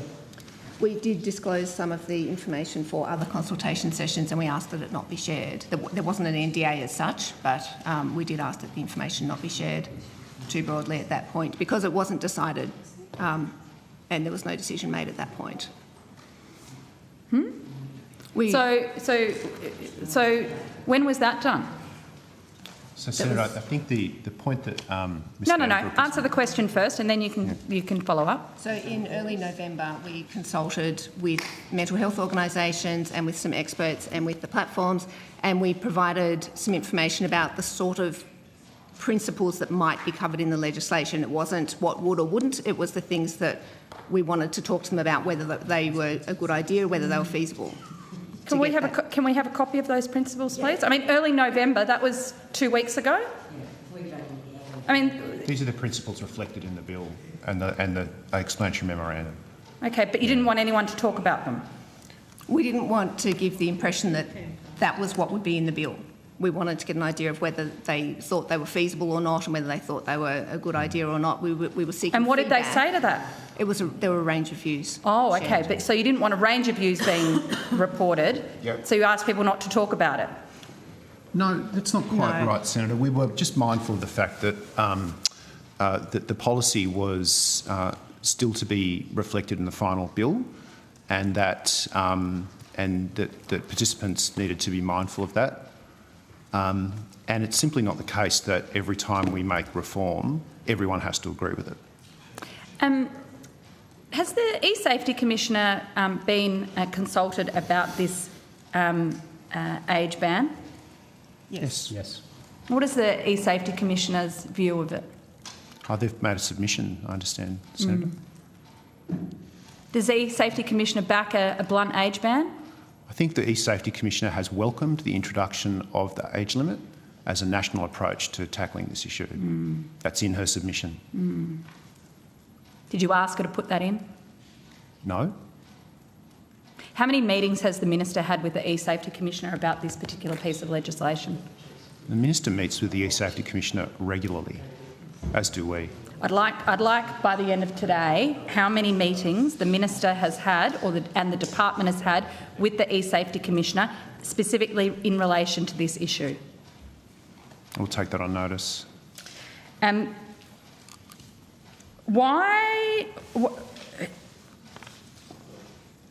Who advised that the age ban should be introduced before the age verification trial was complete? Senator, the government's policy is to introduce the age ban, the age limit, and the legislation has been introduced as a matter of government policy, and it will develop in such a way that full implementation will take into account the outcomes of that age assurance trial. Why hasn't the review of the Online Safety Act been released? It's about the timing of the release is a matter for government. When was the review handed to the Minister? 31st of October. Yeah, the Minister referred to this in her speech 2 weeks ago to the Sydney Institute, including reference to the duty of care that the government would introduce. So it was the review was handed to the Minister on the 31st of October. And you don't know, you're not going to tell us when that review is going to be released? Senator, it's not, we're stretching a bit beyond the...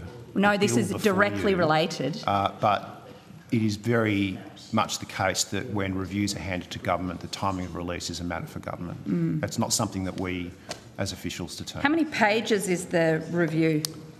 I'll take that on notice, Senator. Do you have a copy of the review? Not in front of me, no. How many recommendations are in the review? I'll take that on notice too, Senator, but there are many recommendations. Yeah. You know, Senator, I can't go into the detail of that until the government releases the report. No, but this is why this is such a joke. A piece of legislation is being rammed through that relates directly to the issues that were raised in this review. Well, there's a whole lot of recommendations. You've just said a whole lot of recommendations. It's been kept secret from the public, secret from the Senate, and you're asking us to ram through a piece of legislation without any evidence. Senator Hanson-Young, it is down to the Minister to release it. She received it less than a month ago, and it is not appropriate to harangue the witnesses on this particular issue because you know well that they cannot tell you. Well, let's see if we can get the Minister in here in the next half an hour and ask the questions directly to her. Why don't we see that? Could you put a call into the Minister and see if she's prepared to come in here and answer some questions? If she's got all the answers and you can't give them to us, let's get them from her. Senator, okay, where we're going to rotate the call at this point in time. If it assists, I can comfortably say that there's nothing in this proposal that is inconsistent with the report. Thank you, Mr Chisholm. We'll go to Senator Darwin. Thanks. My questions are for the OIAC. There's been a range of concerns raised in the submissions around the privacy implications of the legislation.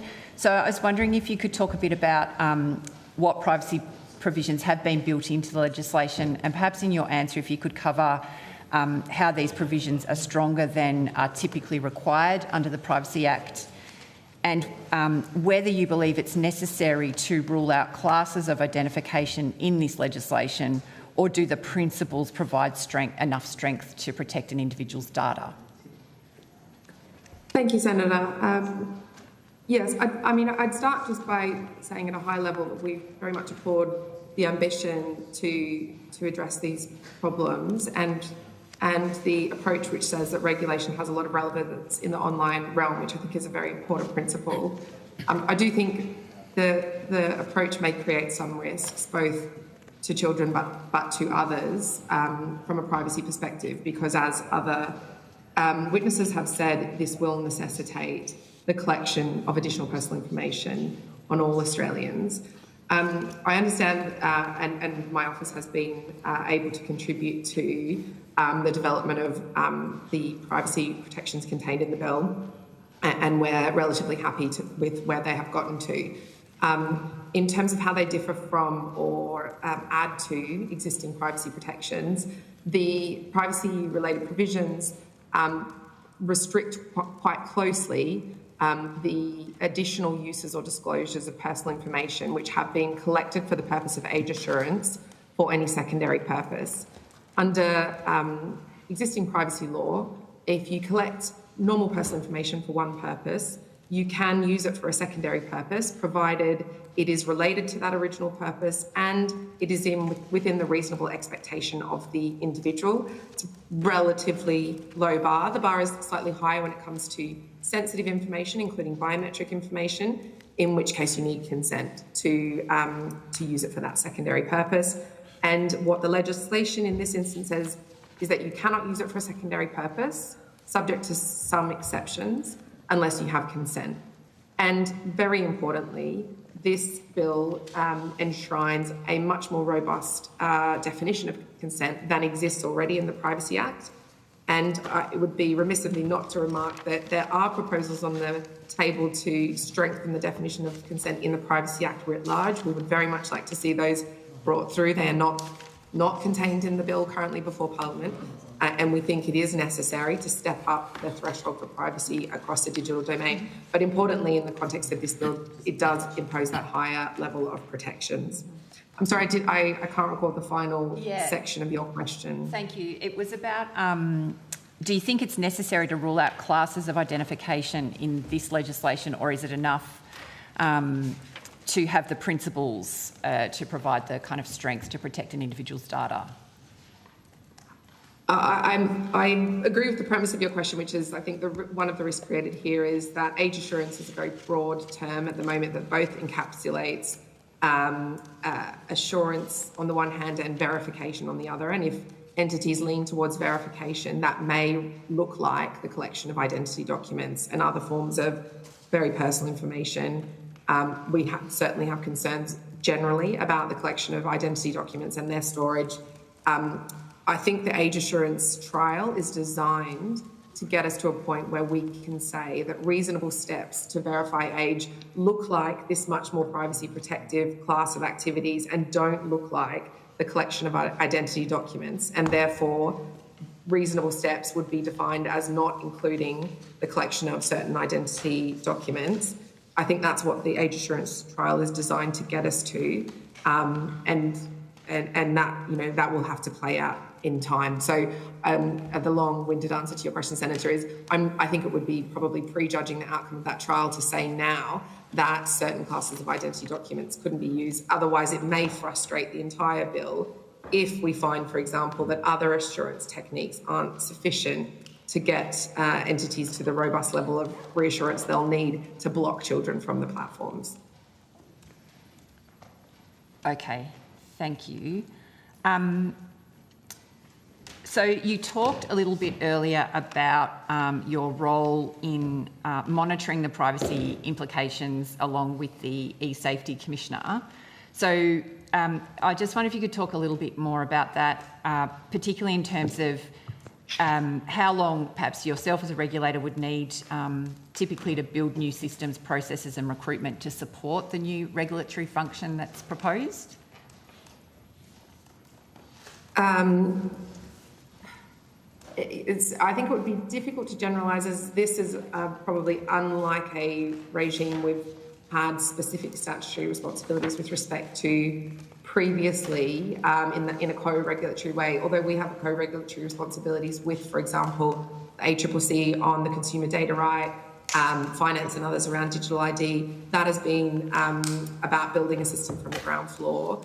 Here we're coming in to impose a set of requirements on industry actors who are large, well-resourced, and also many of them not based in Australia. So building the capacity to engage in with the administration of this regime in this co-regulatory way will certainly be an uplift that we will require, and I think the department is aware of that. We are in conversations with them about resourcing and other issues.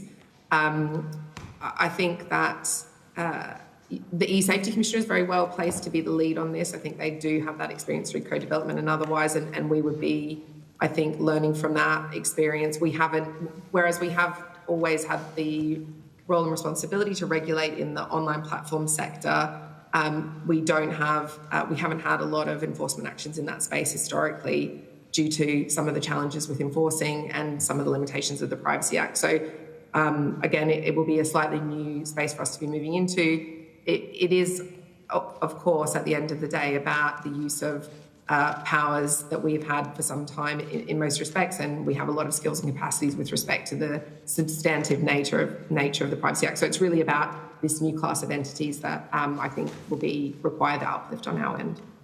Thank you. Senator Lambie.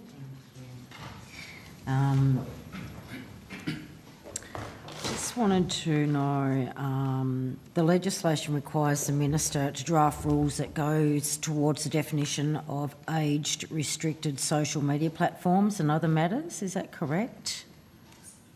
It gives the minister the power to make legislative rules to either rule in or rule out, yes. Okay, so can the department provide a copy of the draft rules they intend to include as part of the framework?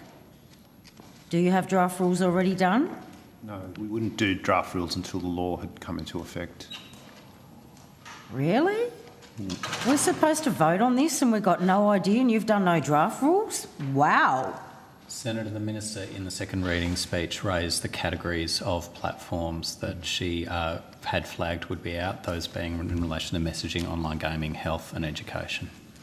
Senator, we wouldn't do something we don't have the power to do. The Minister, until the legislation comes into effect, we don't have the power to make new rules. We'd have to wait until that enabling power comes into effect. Well, you haven't discussed any of this. You don't. We have discussed it, yeah. And as Mr. Irwin said, the Minister outlined some broad categories that would be relevant to that, but we haven't done the drafting of the instruments because of the reasons I outlined. Wow. Okay. How does the bill ensure that the collection and verification of user identification by social media companies respect the privacy? That goes to some of what the Commissioner was discussing earlier in Section 63F, which clarifies that uses or disclosures of the information otherwise than for the purpose of age assurance, for certain other exceptions which broadly relate to compliance with other laws, and for very specific, as the Commissioner said, it's a heightened standard of consent. If they are used for anything other than that, it constitutes an interference with privacy and then flicks over to the Privacy Act for the penalties available there. And there's similar requirements in relation to the destruction of the information once it's been used for age assurance. So will the data be stored onshore or offshore? Well, it's required to be destroyed after it's been used, Senator, so... I'm asking you, will it be done onshore or offshore? Because you can't control anything offshore. It has to be destroyed. But you still can't control anything offshore, can you? Really? The Online Safety Act what are you actually going to say, here's your fine over here, you do it offshore and they're going to pay that fine? I mean, seriously, how do you expect to see this work? The Online Safety If we're not Act in control of that data, explain to me how that works. The Online Safety Act establishes a nexus of harm in relation to persons ordinarily resident in Australia. That data would be in relation to persons ordinarily resident in Australia. So if it's offshore data collection and they break that law, how positive are you that you're going to be able to uphold those big fines that you're putting into them? And what do you think? Do you think that's actually going to put any fear into them? If they cannot or refuse to demonstrate that they've taken reasonable steps, they will be subject to up to a maximum of $49.5 million fine. There's a deterrent. Right. And so, besides that, what other measures are in place to safeguard user information against the breaches or misuse? And do you agree that having a centralised database could be a honeypot for hackers? There won't be a centralised database. As Mr Irwin said, the data will be destroyed after it's used. In terms of what will be collected, that will be determined by the types of technologies used. Okay, so how do you know whether that's being destroyed? Why don't you tell me how you know that's being destroyed? I think it goes back to Mr Irwin's evidence about the penalties for not complying. I'm not asking about how do you know if they're complying? That's the Safety Commissioner under Section 63G would have the power to obtain information about compliance, and there's penalties for failure to provide that information as well. And that's as good as it gets. There's no investigative team. There's nothing like that. She gets reports. There is. Yeah, explain that to me. We're very confident in the Safety Commissioner's enforcement capabilities. Okay.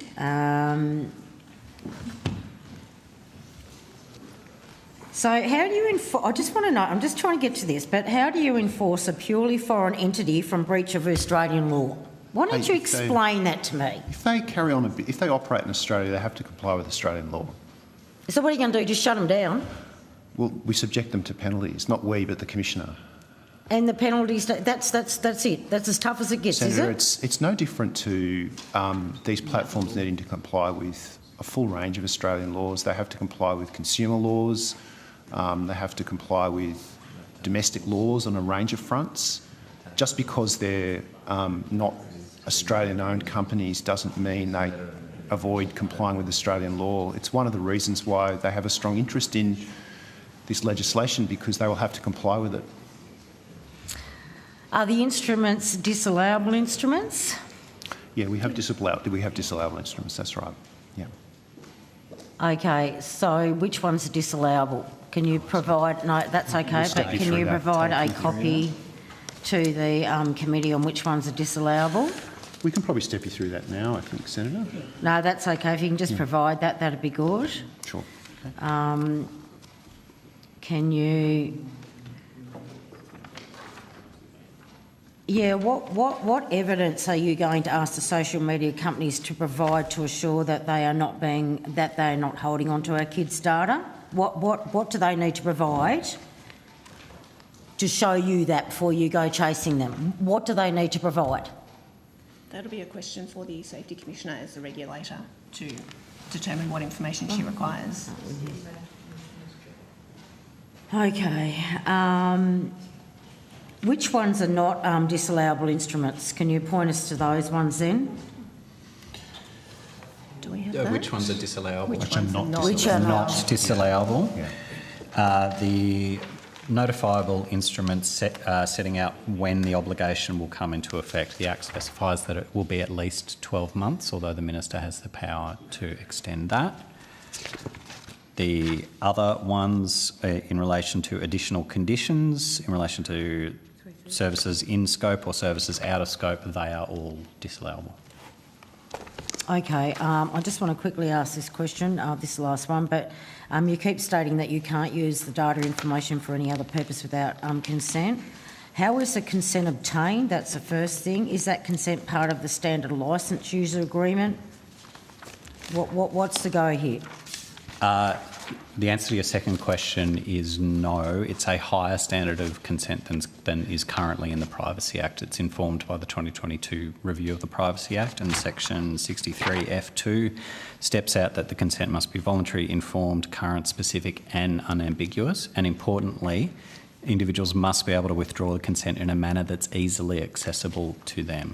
So a simple broad update of terms of service where clause 78 says, and by the way, we're going to use your information for this, would not be allowable under this. Okay, just quickly. Sorry, well, I'll just have one more. That easily accessible thing, we can't even stop TikTok, X. We can't. It takes us weeks to get anything down. So how are you going to guarantee that this easily accessible thing of shutting down, if they want to remove themselves on them, how long are you giving them? Those platforms? Because seriously, it takes weeks to get anything removed off there.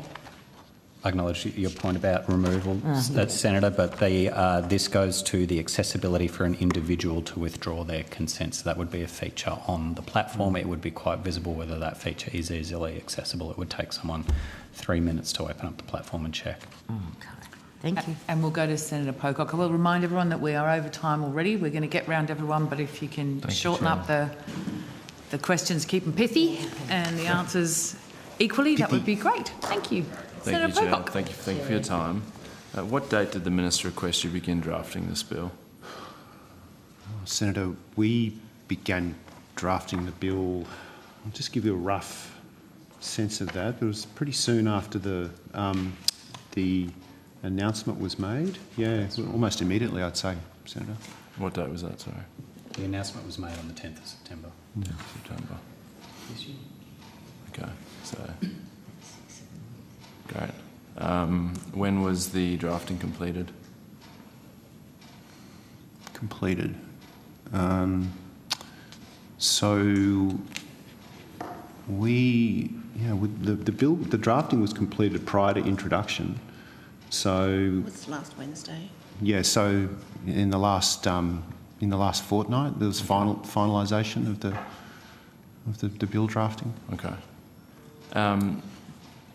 During consultations, I guess the brief consultations I've been able to do, the thing that keeps coming up is the need for the government to invest in community spaces, after-school activities, community sport, all these sorts of things alongside something like this to get young people off social media. Did that come up in your consultations at all, or were you just sort of putting this in front of people and getting their thoughts? I think noting that that's not within our portfolio, of course, as Senator, but that did come up in our consultations, and I'll also point out that it was something that Premier Minns discussed at the Adelaide leg of the Social Media Summit on the 11th of October.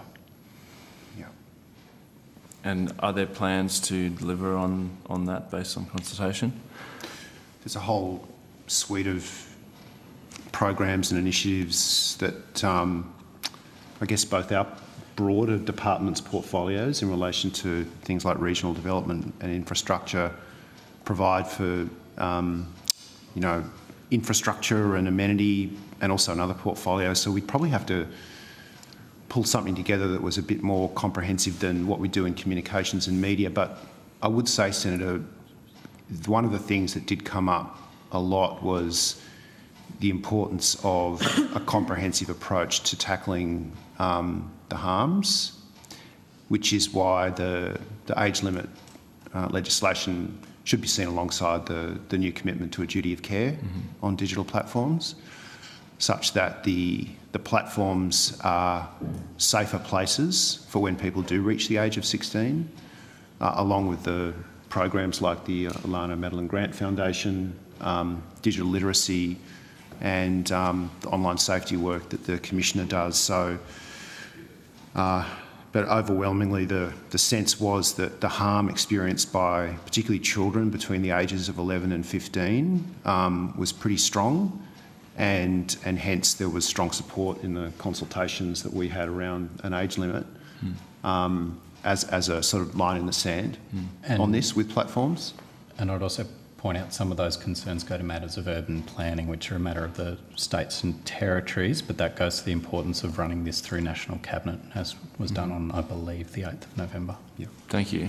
And then just, there's been a few questions about the sort of clause in there that says that any data that they collect for age assurance has to be destroyed unless they get express consent. Yeah. Why is that extra clause there? I'll give Mr. Owen to step through that. Yeah. So there may be reasons that an individual would prefer that data to be used, and it may actually lead to data minimisation. So, for example, if you think of the case of Meta, who have Instagram, Facebook and Threads, an individual may prefer to just age assure once on, say, Facebook, and then allow the company to use it across the other services as well. And if that individual doesn't, I asked DIGI and they couldn't answer me. What does it actually look like for the social media company to have destroyed that data? How do you know? You know, these not exactly good faith actors we're dealing with here. How do you know that they've deleted that data? What's the process there? That's, as I said before, that's a matter for the e-safety commissioner as the regulator to gain assurance that the data has been destroyed.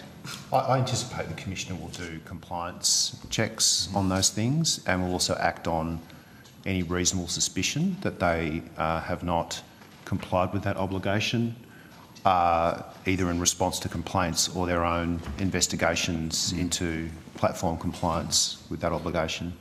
And the bill gives the commissioner the power to do that. To do that. And then just on the example you gave, it seems like a good one and clearly is linked to age assurance. But is there anything stopping these companies getting the tick of approval to then use that data for marketing purposes? That's not part of the...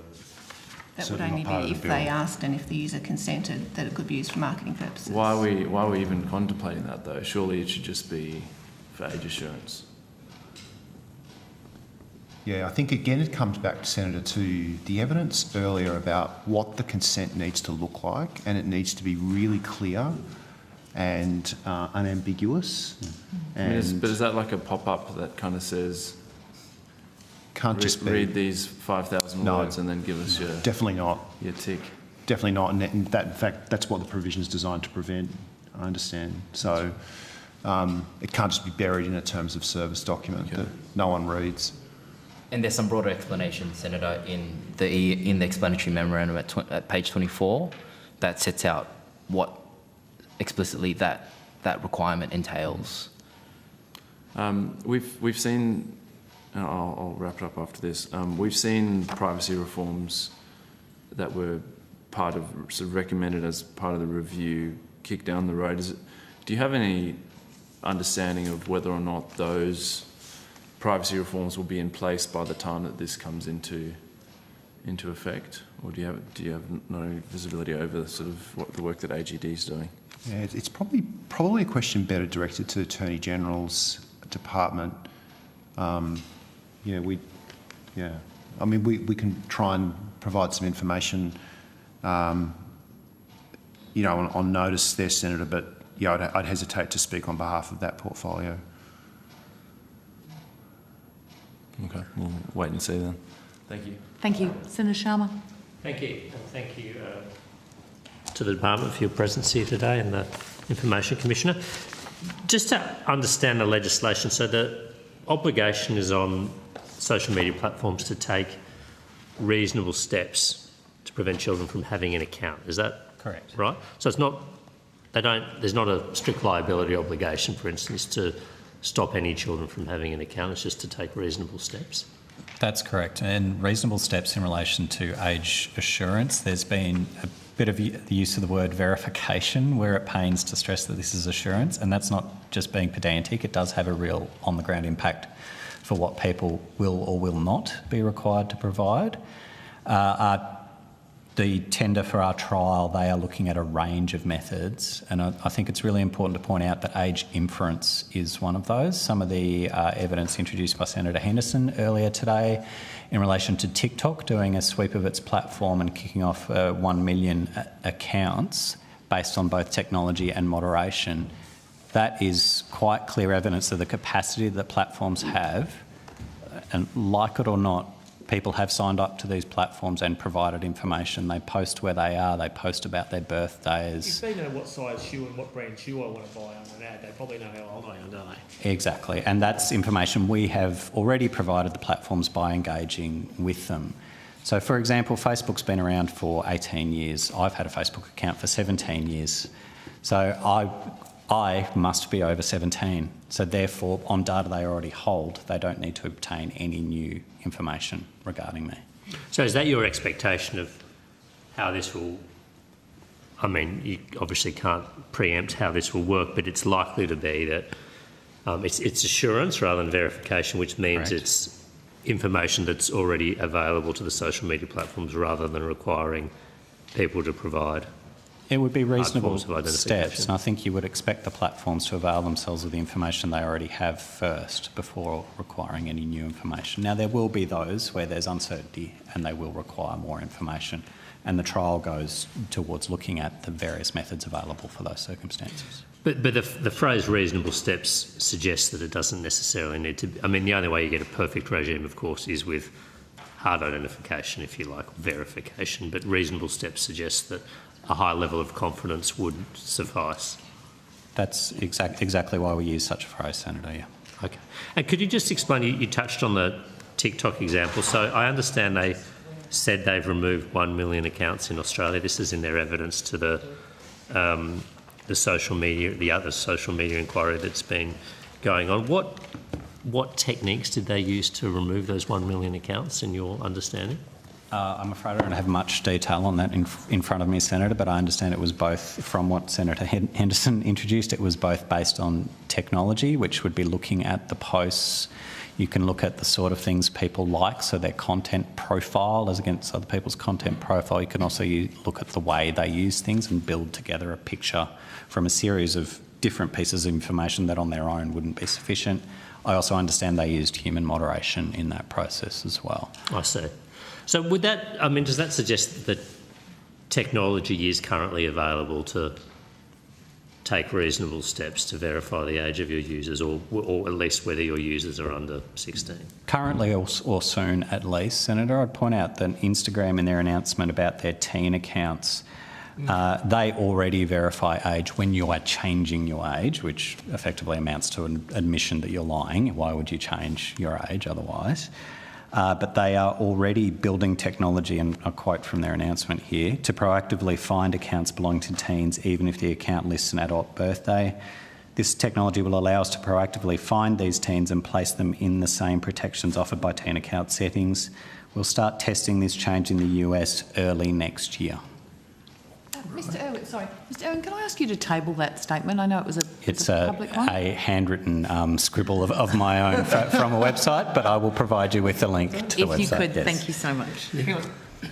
Mitchie, my 15-year-old, got switched to a teen account about a month ago, so they're saying it's in the US, but it's happening in Australia as well, is it? It must be, because I think what they're publicly willing to state versus what they're starting are different things, Senator. Okay.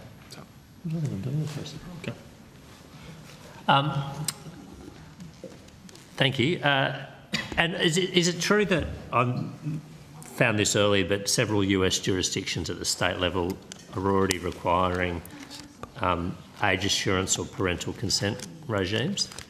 Yes, that's right, Senator, and several other jurisdictions internationally as well are either in progress or already requiring. Canada, the EU, France, Germany, Norway, UK, Singapore all have something in progress at least. Okay. So it's not, it wouldn't be fair to characterise this as Australia pioneering as such, where there's many other jurisdictions looking at exactly this issue and grappling with the technology that's required to do it. We might be at the front of the pack, but we're not alone in the race. Okay. And then just the actual requirements under the Act. So, I mean, it applies to age or social media platforms, correct? But that they will need to be either scoped in or scoped out by a legislative instrument? So we've purposely gone with a broader definition than the pre-existing social media definition of social media under Section 13 of the Act. That old definition refers to the sole or primary purpose. Mm-hmm. We've gone sole or significant purpose. This is to avoid any loopholes, any quibbles about what is the primary purpose. A significant is a broader test there. And then coupled with that broader definition, and it's the nature of tech regulation that these platforms change, the new services pop up. So you need to cast a wide net to ensure that for effectively future-proofing. But coupled with that definition, there are both rule in and rule out powers under legislative rules. Right, I see. And I see in the explanatory memorandum, it says in the first instance the government proposes to make rules to exclude messaging apps, online gaming services and services with the primary purpose of supporting the health and education of end users from... Correct. From the scope, okay. And I also read in the explanatory memorandum that it will not affect user access to logged out versions. So this legislation only prevents those under 16 from having only seeks to prevent, rather, those under 16 from having an account. That's correct. The obligation is reasonable steps to prevent age-restricted users from having an account. We've targeted that both from a regulatory burden and ability of businesses. For example, many businesses use Facebook as instead of a website. So you can land on those without being logged in. And on the flip side, being logged in to know you is to be able to harm you. In the case of these platforms, that's where a lot of the algorithmic targeting may come from. That's where the notifications and the endless scrolling and so on may come from. I see. So it only seeks to prevent children's access to accounts rather than the content itself. The account and the logged in state is where we see the harms. At a certain point, when you land on these sites, you are limited in terms of what you can look at. They prompt you to log in, create an account. Otherwise, you just for pretty much all of them, you just can't really see what's on there.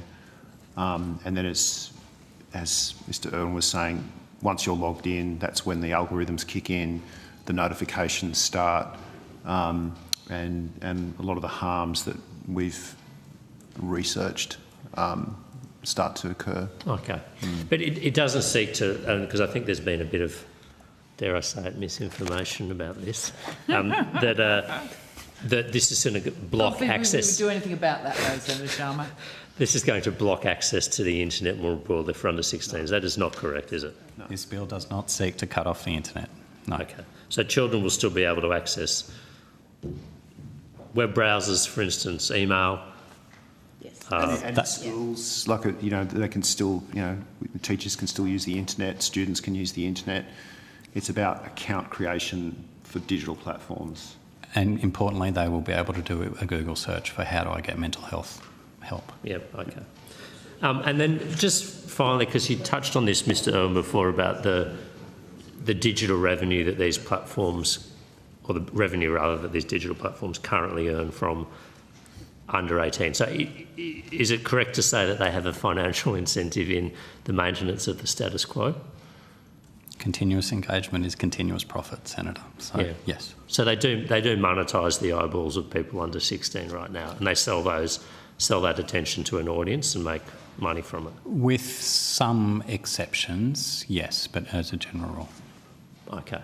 So I mean, as I said to DIGI, they didn't quite agree. They have a clear commercial interest in maintaining access to that audience and being able to monetise that audience. Yes. Okay. Thank you, Chair. Ably pointed out in the document you tabled earlier, which says that the platforms made $11 billion in advertising revenue in the US from those under 18 in 2022. Not an insignificant sum. Not an insignificant sum by any stretch. Thank you. We'll go to Senator Roberts. Thank you, Chair. Thank you for appearing again today. Could you please explain the provisions around exemptions for sites that do not require a person to have an account, meaning they can simply arrive and watch? An example would be children watching cartoons on YouTube. What's the definition here of a site that can be viewed without an account? I guess it goes to the obligation around holding an account or having an account which relates to the creation or the holding of an account. So if there is any process... Sorry? Creator's responsibility? It's the account creator's responsibility. No, all responsibility is on the platform. So if a platform, under this definition, has the facility to create an account and or has under 16s who have an account on there already, then they will have to take reasonable steps. So what's the functional difference in your definition between YouTube and Pornhub? One contains content that is restricted content that is prohibited to be accessed by children under law. So Pornhub is a pornographic website. I understand that. YouTube has a whole range of information, including educational content, and a whole range of information that doesn't really match up with a site like Pornhub. And Senator, that goes to that was the second limb of the age assurance trial, looking at technologies for 18 or over for pornographic material, for age assurance for that. And that also goes to the matter of the codes that DIGI were talking about before. Those codes relate to access to particular types of content, including pornographic content. Let me try and understand. The very design of Pornhub is to provide pornographic material to people who are permitted to watch it. That's the difference. I guess that, but I asked for the functional difference. Pornhub is 18 plus, correct? But you don't have to prove it, as I understand it. Could you show me where in the legislation you're actually including porn sites in this child protection bill? Sorry, Senator, would you mind just repeating the question? Pornhub is 18 plus, correct? But you don't have to prove it, apparently. Could you show me where in the legislation you're actually including porn sites in this child protection bill? There are separate laws in relation to pornographic material, which we can step you through. This bill is more about age limits for digital platforms, imposing a 16-year age limit for digital platforms. There are other laws that prohibit access to pornographic material online, including the codes process and classification system. That's correct. Yep. So what's required for them? For someone 16, 17 to get access to a Pornhub, what's required?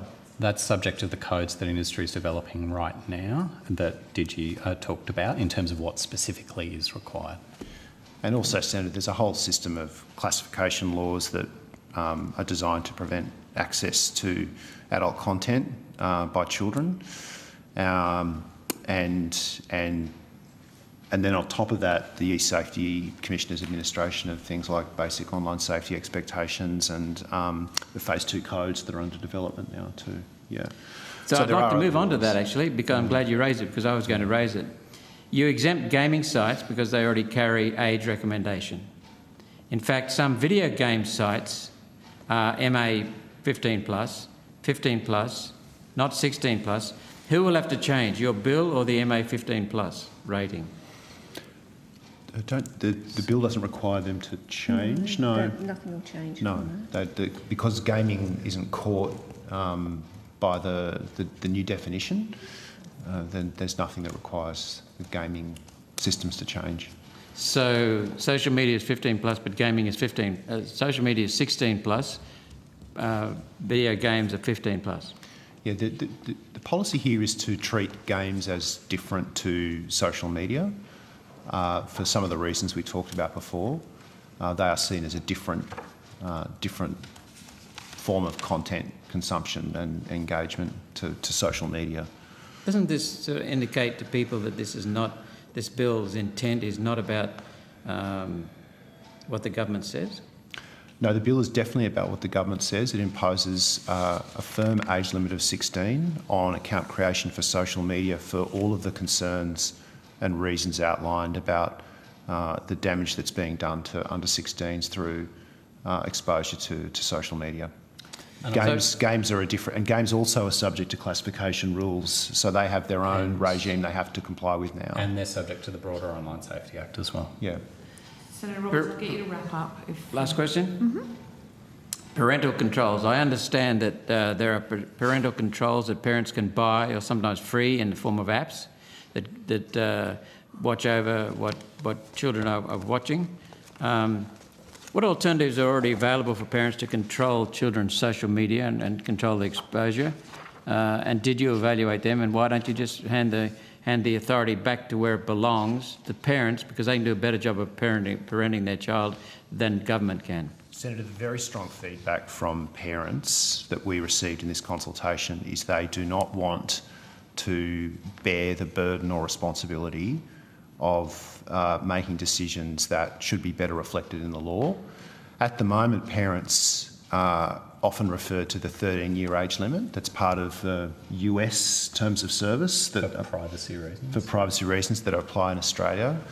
That's often used to say to their children, you can't have a social media account until you're 13.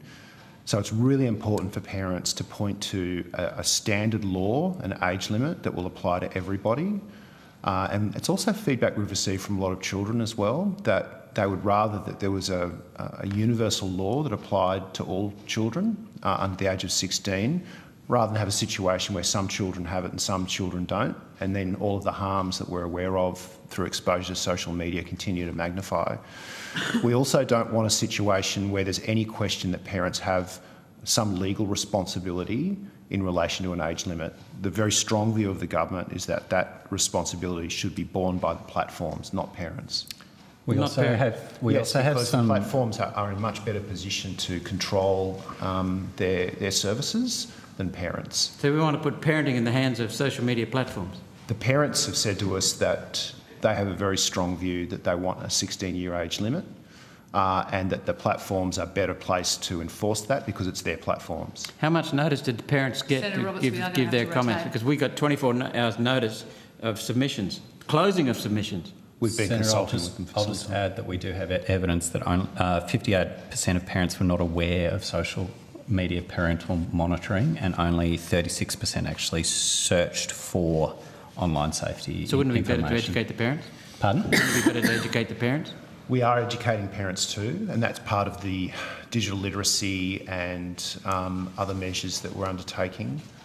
So education is important, but it's not enough. I mean, educating parents about the controls already available that will keep the control over their children in their hands, parents' hands, not usurping and putting it in government's hands. I think it just comes back again, Senator, to the point that we've made that the very strong view here is that platforms should bear the responsibility for imposing or following an age limit, not parents who don't have as much information about how these platforms operate than the platforms themselves.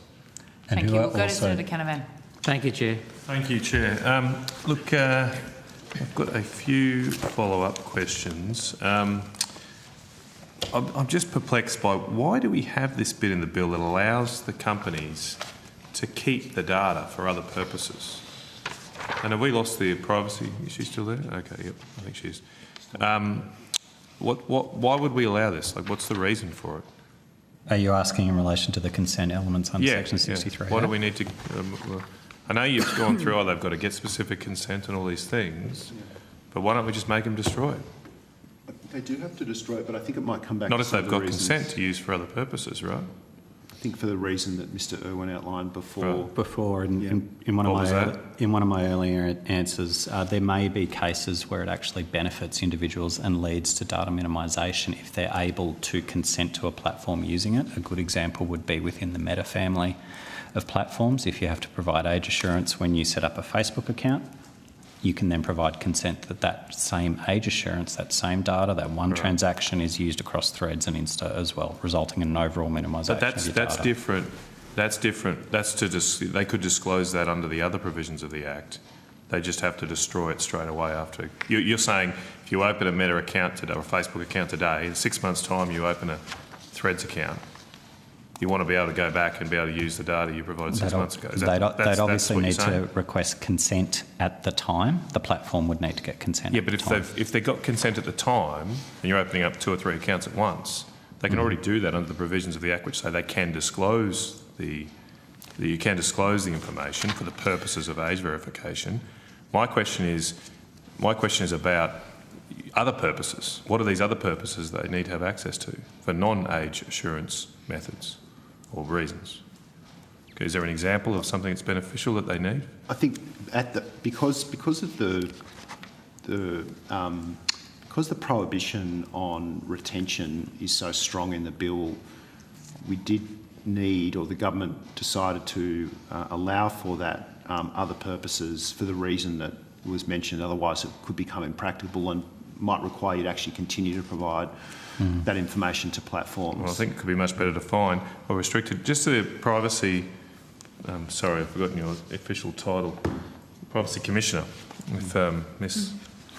Kind is still there. Is she there? I thought she's not on the screen. All right. She still seems logged on.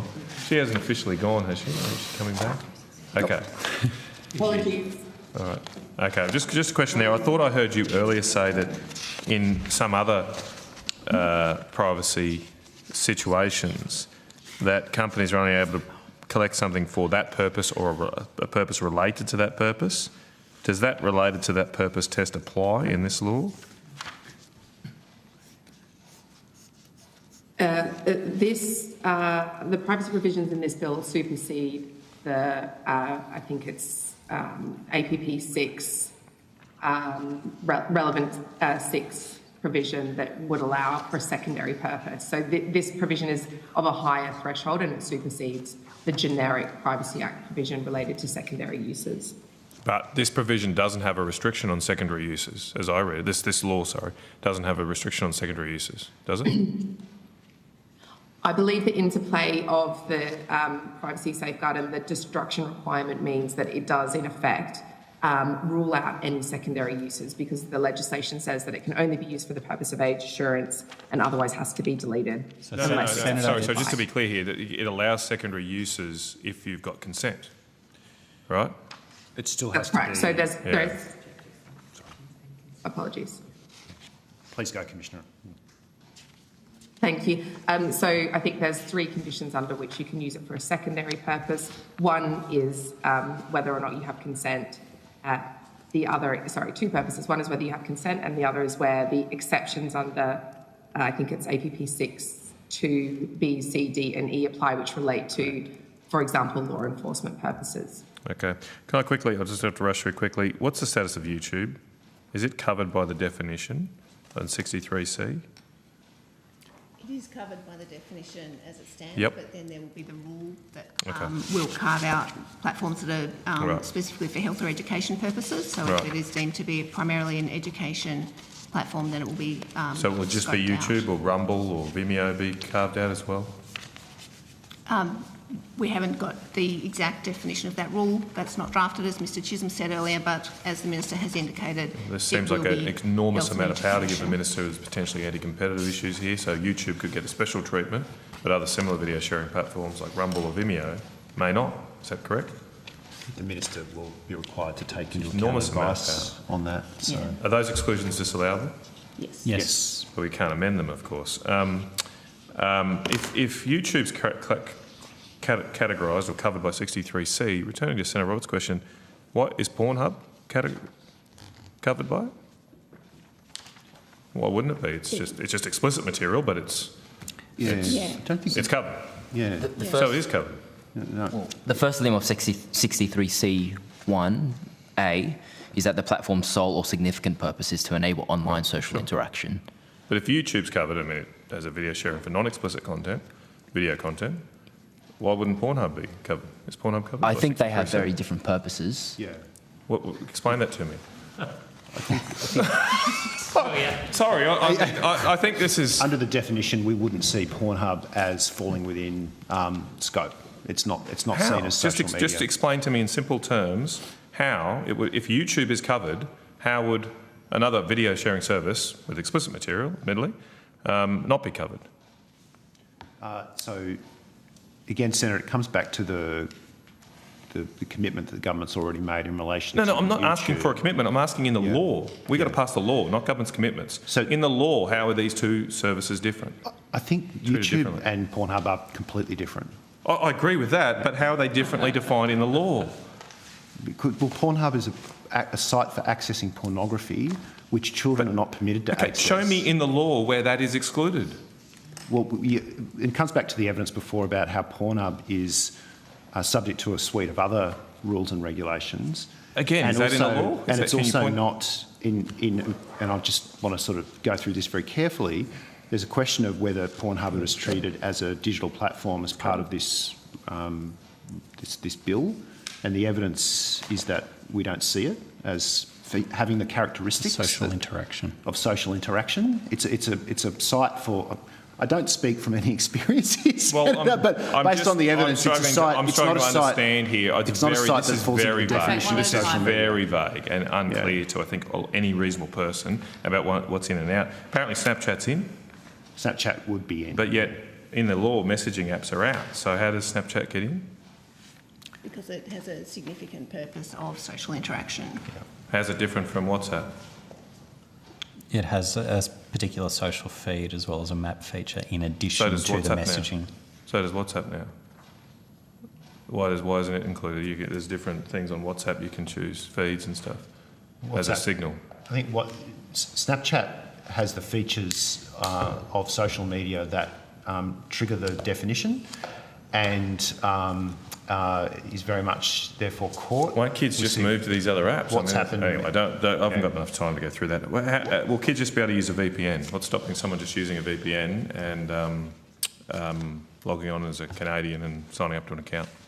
Well, that comes back to questions of extraterritoriality and ensuring that the Commissioner continues to be supported in any litigation that's undertaken on that front.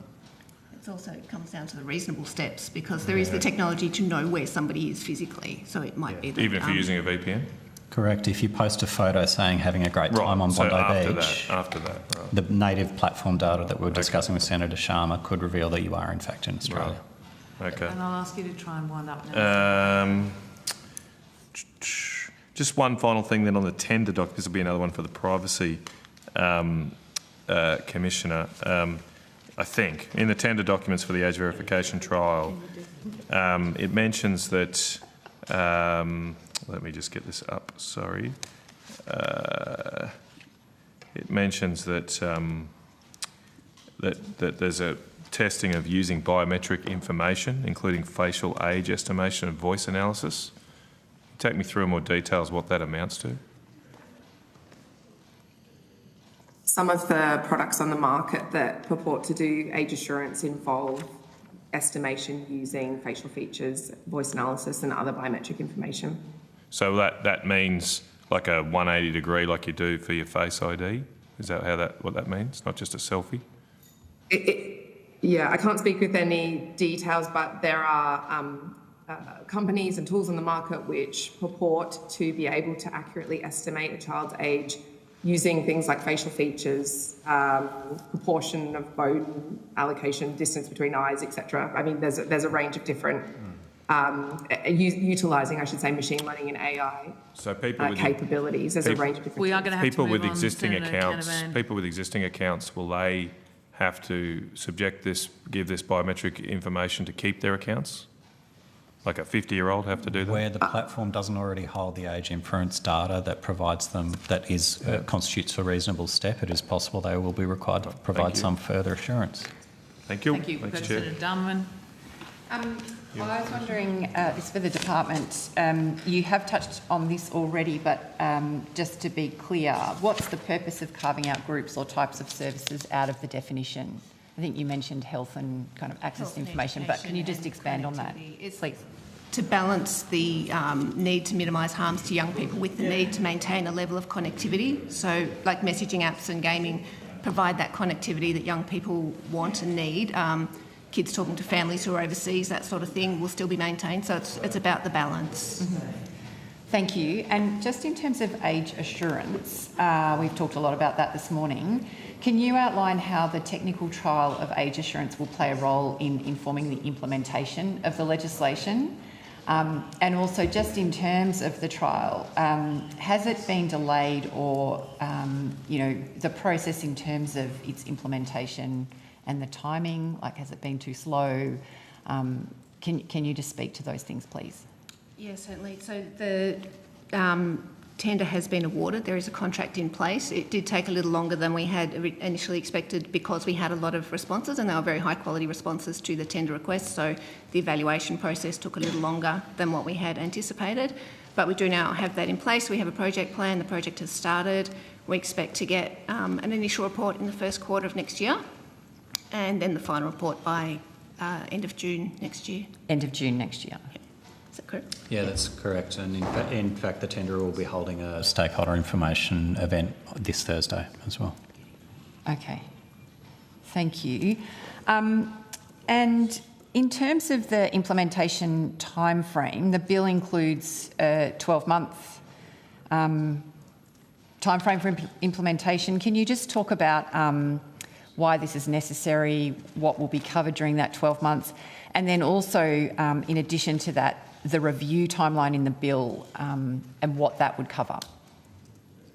So the 12 months gives us time to make the rules that will sit under the legislation and to do the consultation required to get those right, and to make sure the privacy settings are appropriate so that we know that data is being captured that is appropriate and that it is being destroyed and all the things we've talked about. So, yeah, with the other question.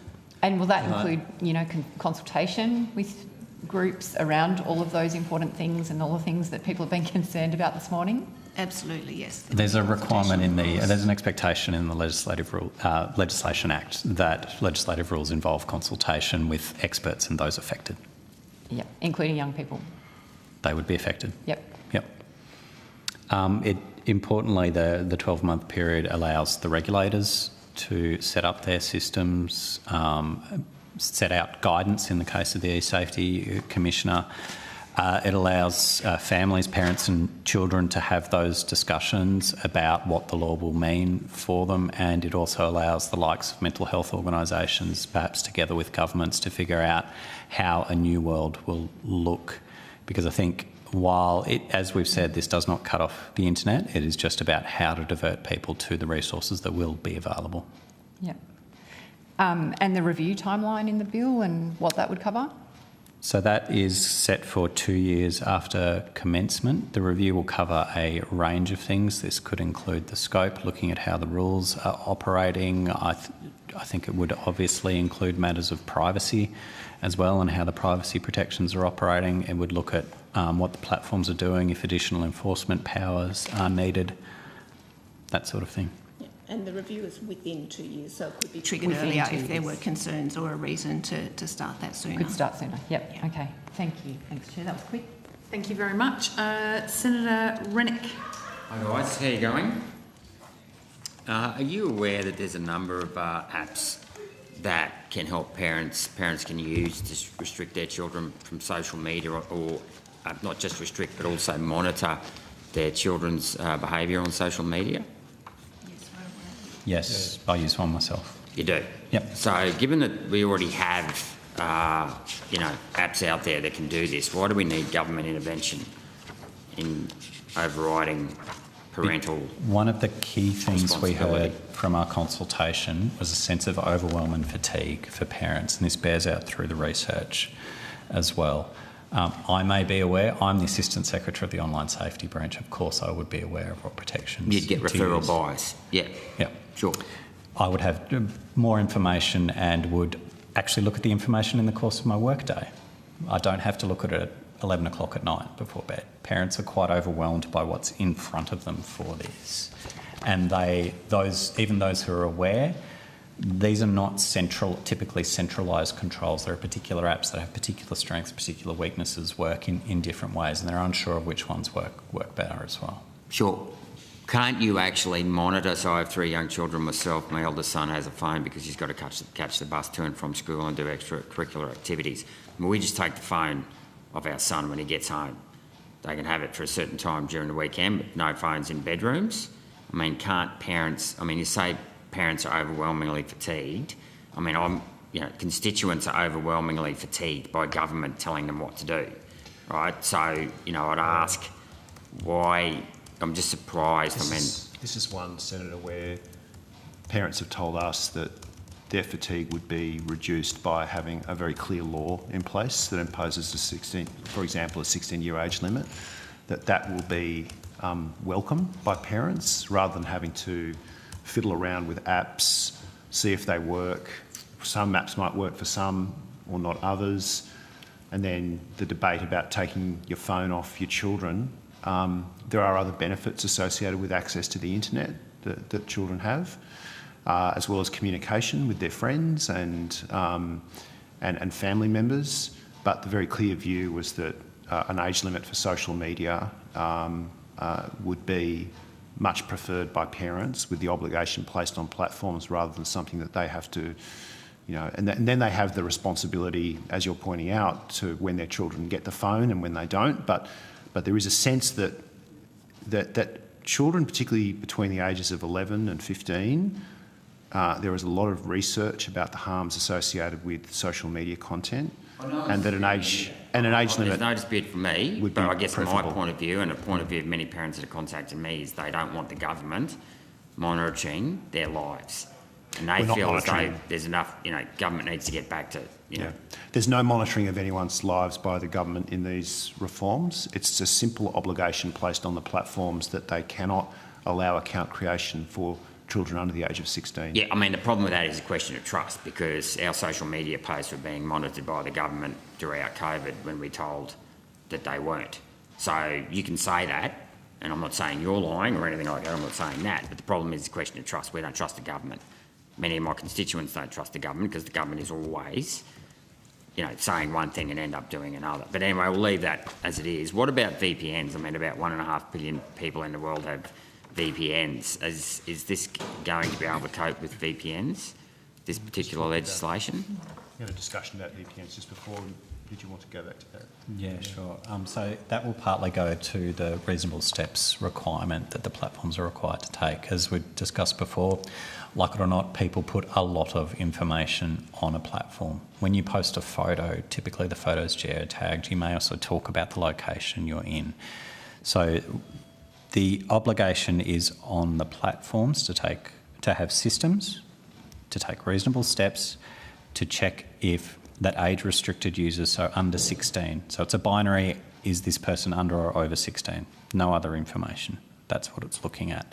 So in terms of the steps, if someone is using a VPN, but over the course of a year, their posts are, I went to the Bulldogs Roosters match today, I'm at Bondi Beach today, then the platform will be able to see that and take the reasonable steps to at least require some other form of age assurance from that person, because there is a reasonable assumption that person is in Sydney, for example. Okay, so, yeah, and I'd sort of call that a form of surveillance, but... we'll get you to wrap up, Senator Rennick. Okay. Senator, I'd just point out that people put that data on platforms. But isn't this voluntarily. going to cost the platforms a lot of money? In the end, they're going to start on charging this? Senator, the charging that happens with social media is through advertising. That's how they make their money. The point that Mr Irwin's making is that the existence of a VPN or the use of VPN does not let platforms off the hook in relation to the age requirement. Right, okay, I've just got one more, if you don't mind, Chair. I've got a constituent who's got a very rare disease who has recently found a group of other people with that particular rare disease. Now, he's admittedly over 16, but as he said, having these other people to be able to talk to has made a massive impact in his life. So what about for young children who, say, use social media, and even on other things, just like sporting groups, I know that they'll use it just to know where to go at 8 o'clock on a Saturday morning. How are we, isn't this going to limit the ability of sporting clubs and people with, say, for example, with rare diseases to be able to communicate with other people? All that information should be on the internet, so they can still go and Google that disease and find But that's a not the same website. as talking to someone with the disease. But the website can channel people into ways to connect with other people. Such as messaging groups, for example. Yeah, there could be messaging groups set up, or a standalone app. Right, okay, yeah. Okay, that's all. Thanks, Chair. Thank you. I just want to very quickly take you back to, you took a bunch of questions on notice earlier regarding consultations and such like, that you did sort of step through. I wonder if I could just, in terms of wrapping that up, just be really clear that we'd really like an outline of the process that's been underway in terms of drafting the bill, but then the level of consultation, but also particularly where you've engaged with young people and representatives of young people. So just as much as appreciate, we would like it as soon as possible. We're very happy to step through a lot of that now, Senator. Like, we've got that information. Yeah. That would be great if we had the time. I can very quickly tell you, Senator, that we had 3 specific youth group meetings, one of which was a targeted First Nations youth group meeting. We also met with representatives of young people, the likes of UNICEF, IJM and so on. We also benefited from the consultation process undertaken for the Online Safety Act review as well, and participated in another youth group meeting with Reset Tech in that process too. Okay, thank you. That's helpful. And so what about with parents? Because we have talked about parents a little bit throughout the day. We had a roundtable with parents. I'm just finding the particular date of that. Sorry, that's not jumping out at me, Chair. But we did have a specific roundtable with parents. There we are, the 16th of August. How many parents? There were 23 attendees from 13 organisations who sent their representatives. How were they selected? They were organisations who had spoken on this issue. Right. When you provided evidence earlier about parents wanting certain things, is that the basis of that? It's one of the basis. What are the others? Looking at general media reporting, it's engaging through, as I referenced earlier, we were looking at these submissions that came in through the Online Safety Act review and the Joint Committee process. Isn't there going to be a selection bias here, though? Those parents that are submitting to inquiries about social media, those parents attending roundtables, totally understand their perspectives, but they're probably likely to be those with concerns. We've got those who are managing, those parents who are otherwise happy managing their children's social media use probably aren't going to participate. Survey evidence as well, Senator. So it's not just based on that. So that's to manage the bias. Maybe you could take that on notice. I think the Safety Commission had conducted some research that indicated that 95% of parents surveyed stated that they really had trouble managing the online their child's interactions online. And the New South Wales Government had also conducted a survey with 21,205 respondents, which there was overwhelming support for an age limit, I think in the order of 80% off the top of my head. Thank you very much. We really appreciate your time today. That does conclude our hearing. Thanks. Sorry for the short time frame. But thank you so much for coming and being with us this afternoon. Yeah, thanks. Thank you, and I'll just thank Broadcasting and the Secretariat, and we will adjourn. Thank you.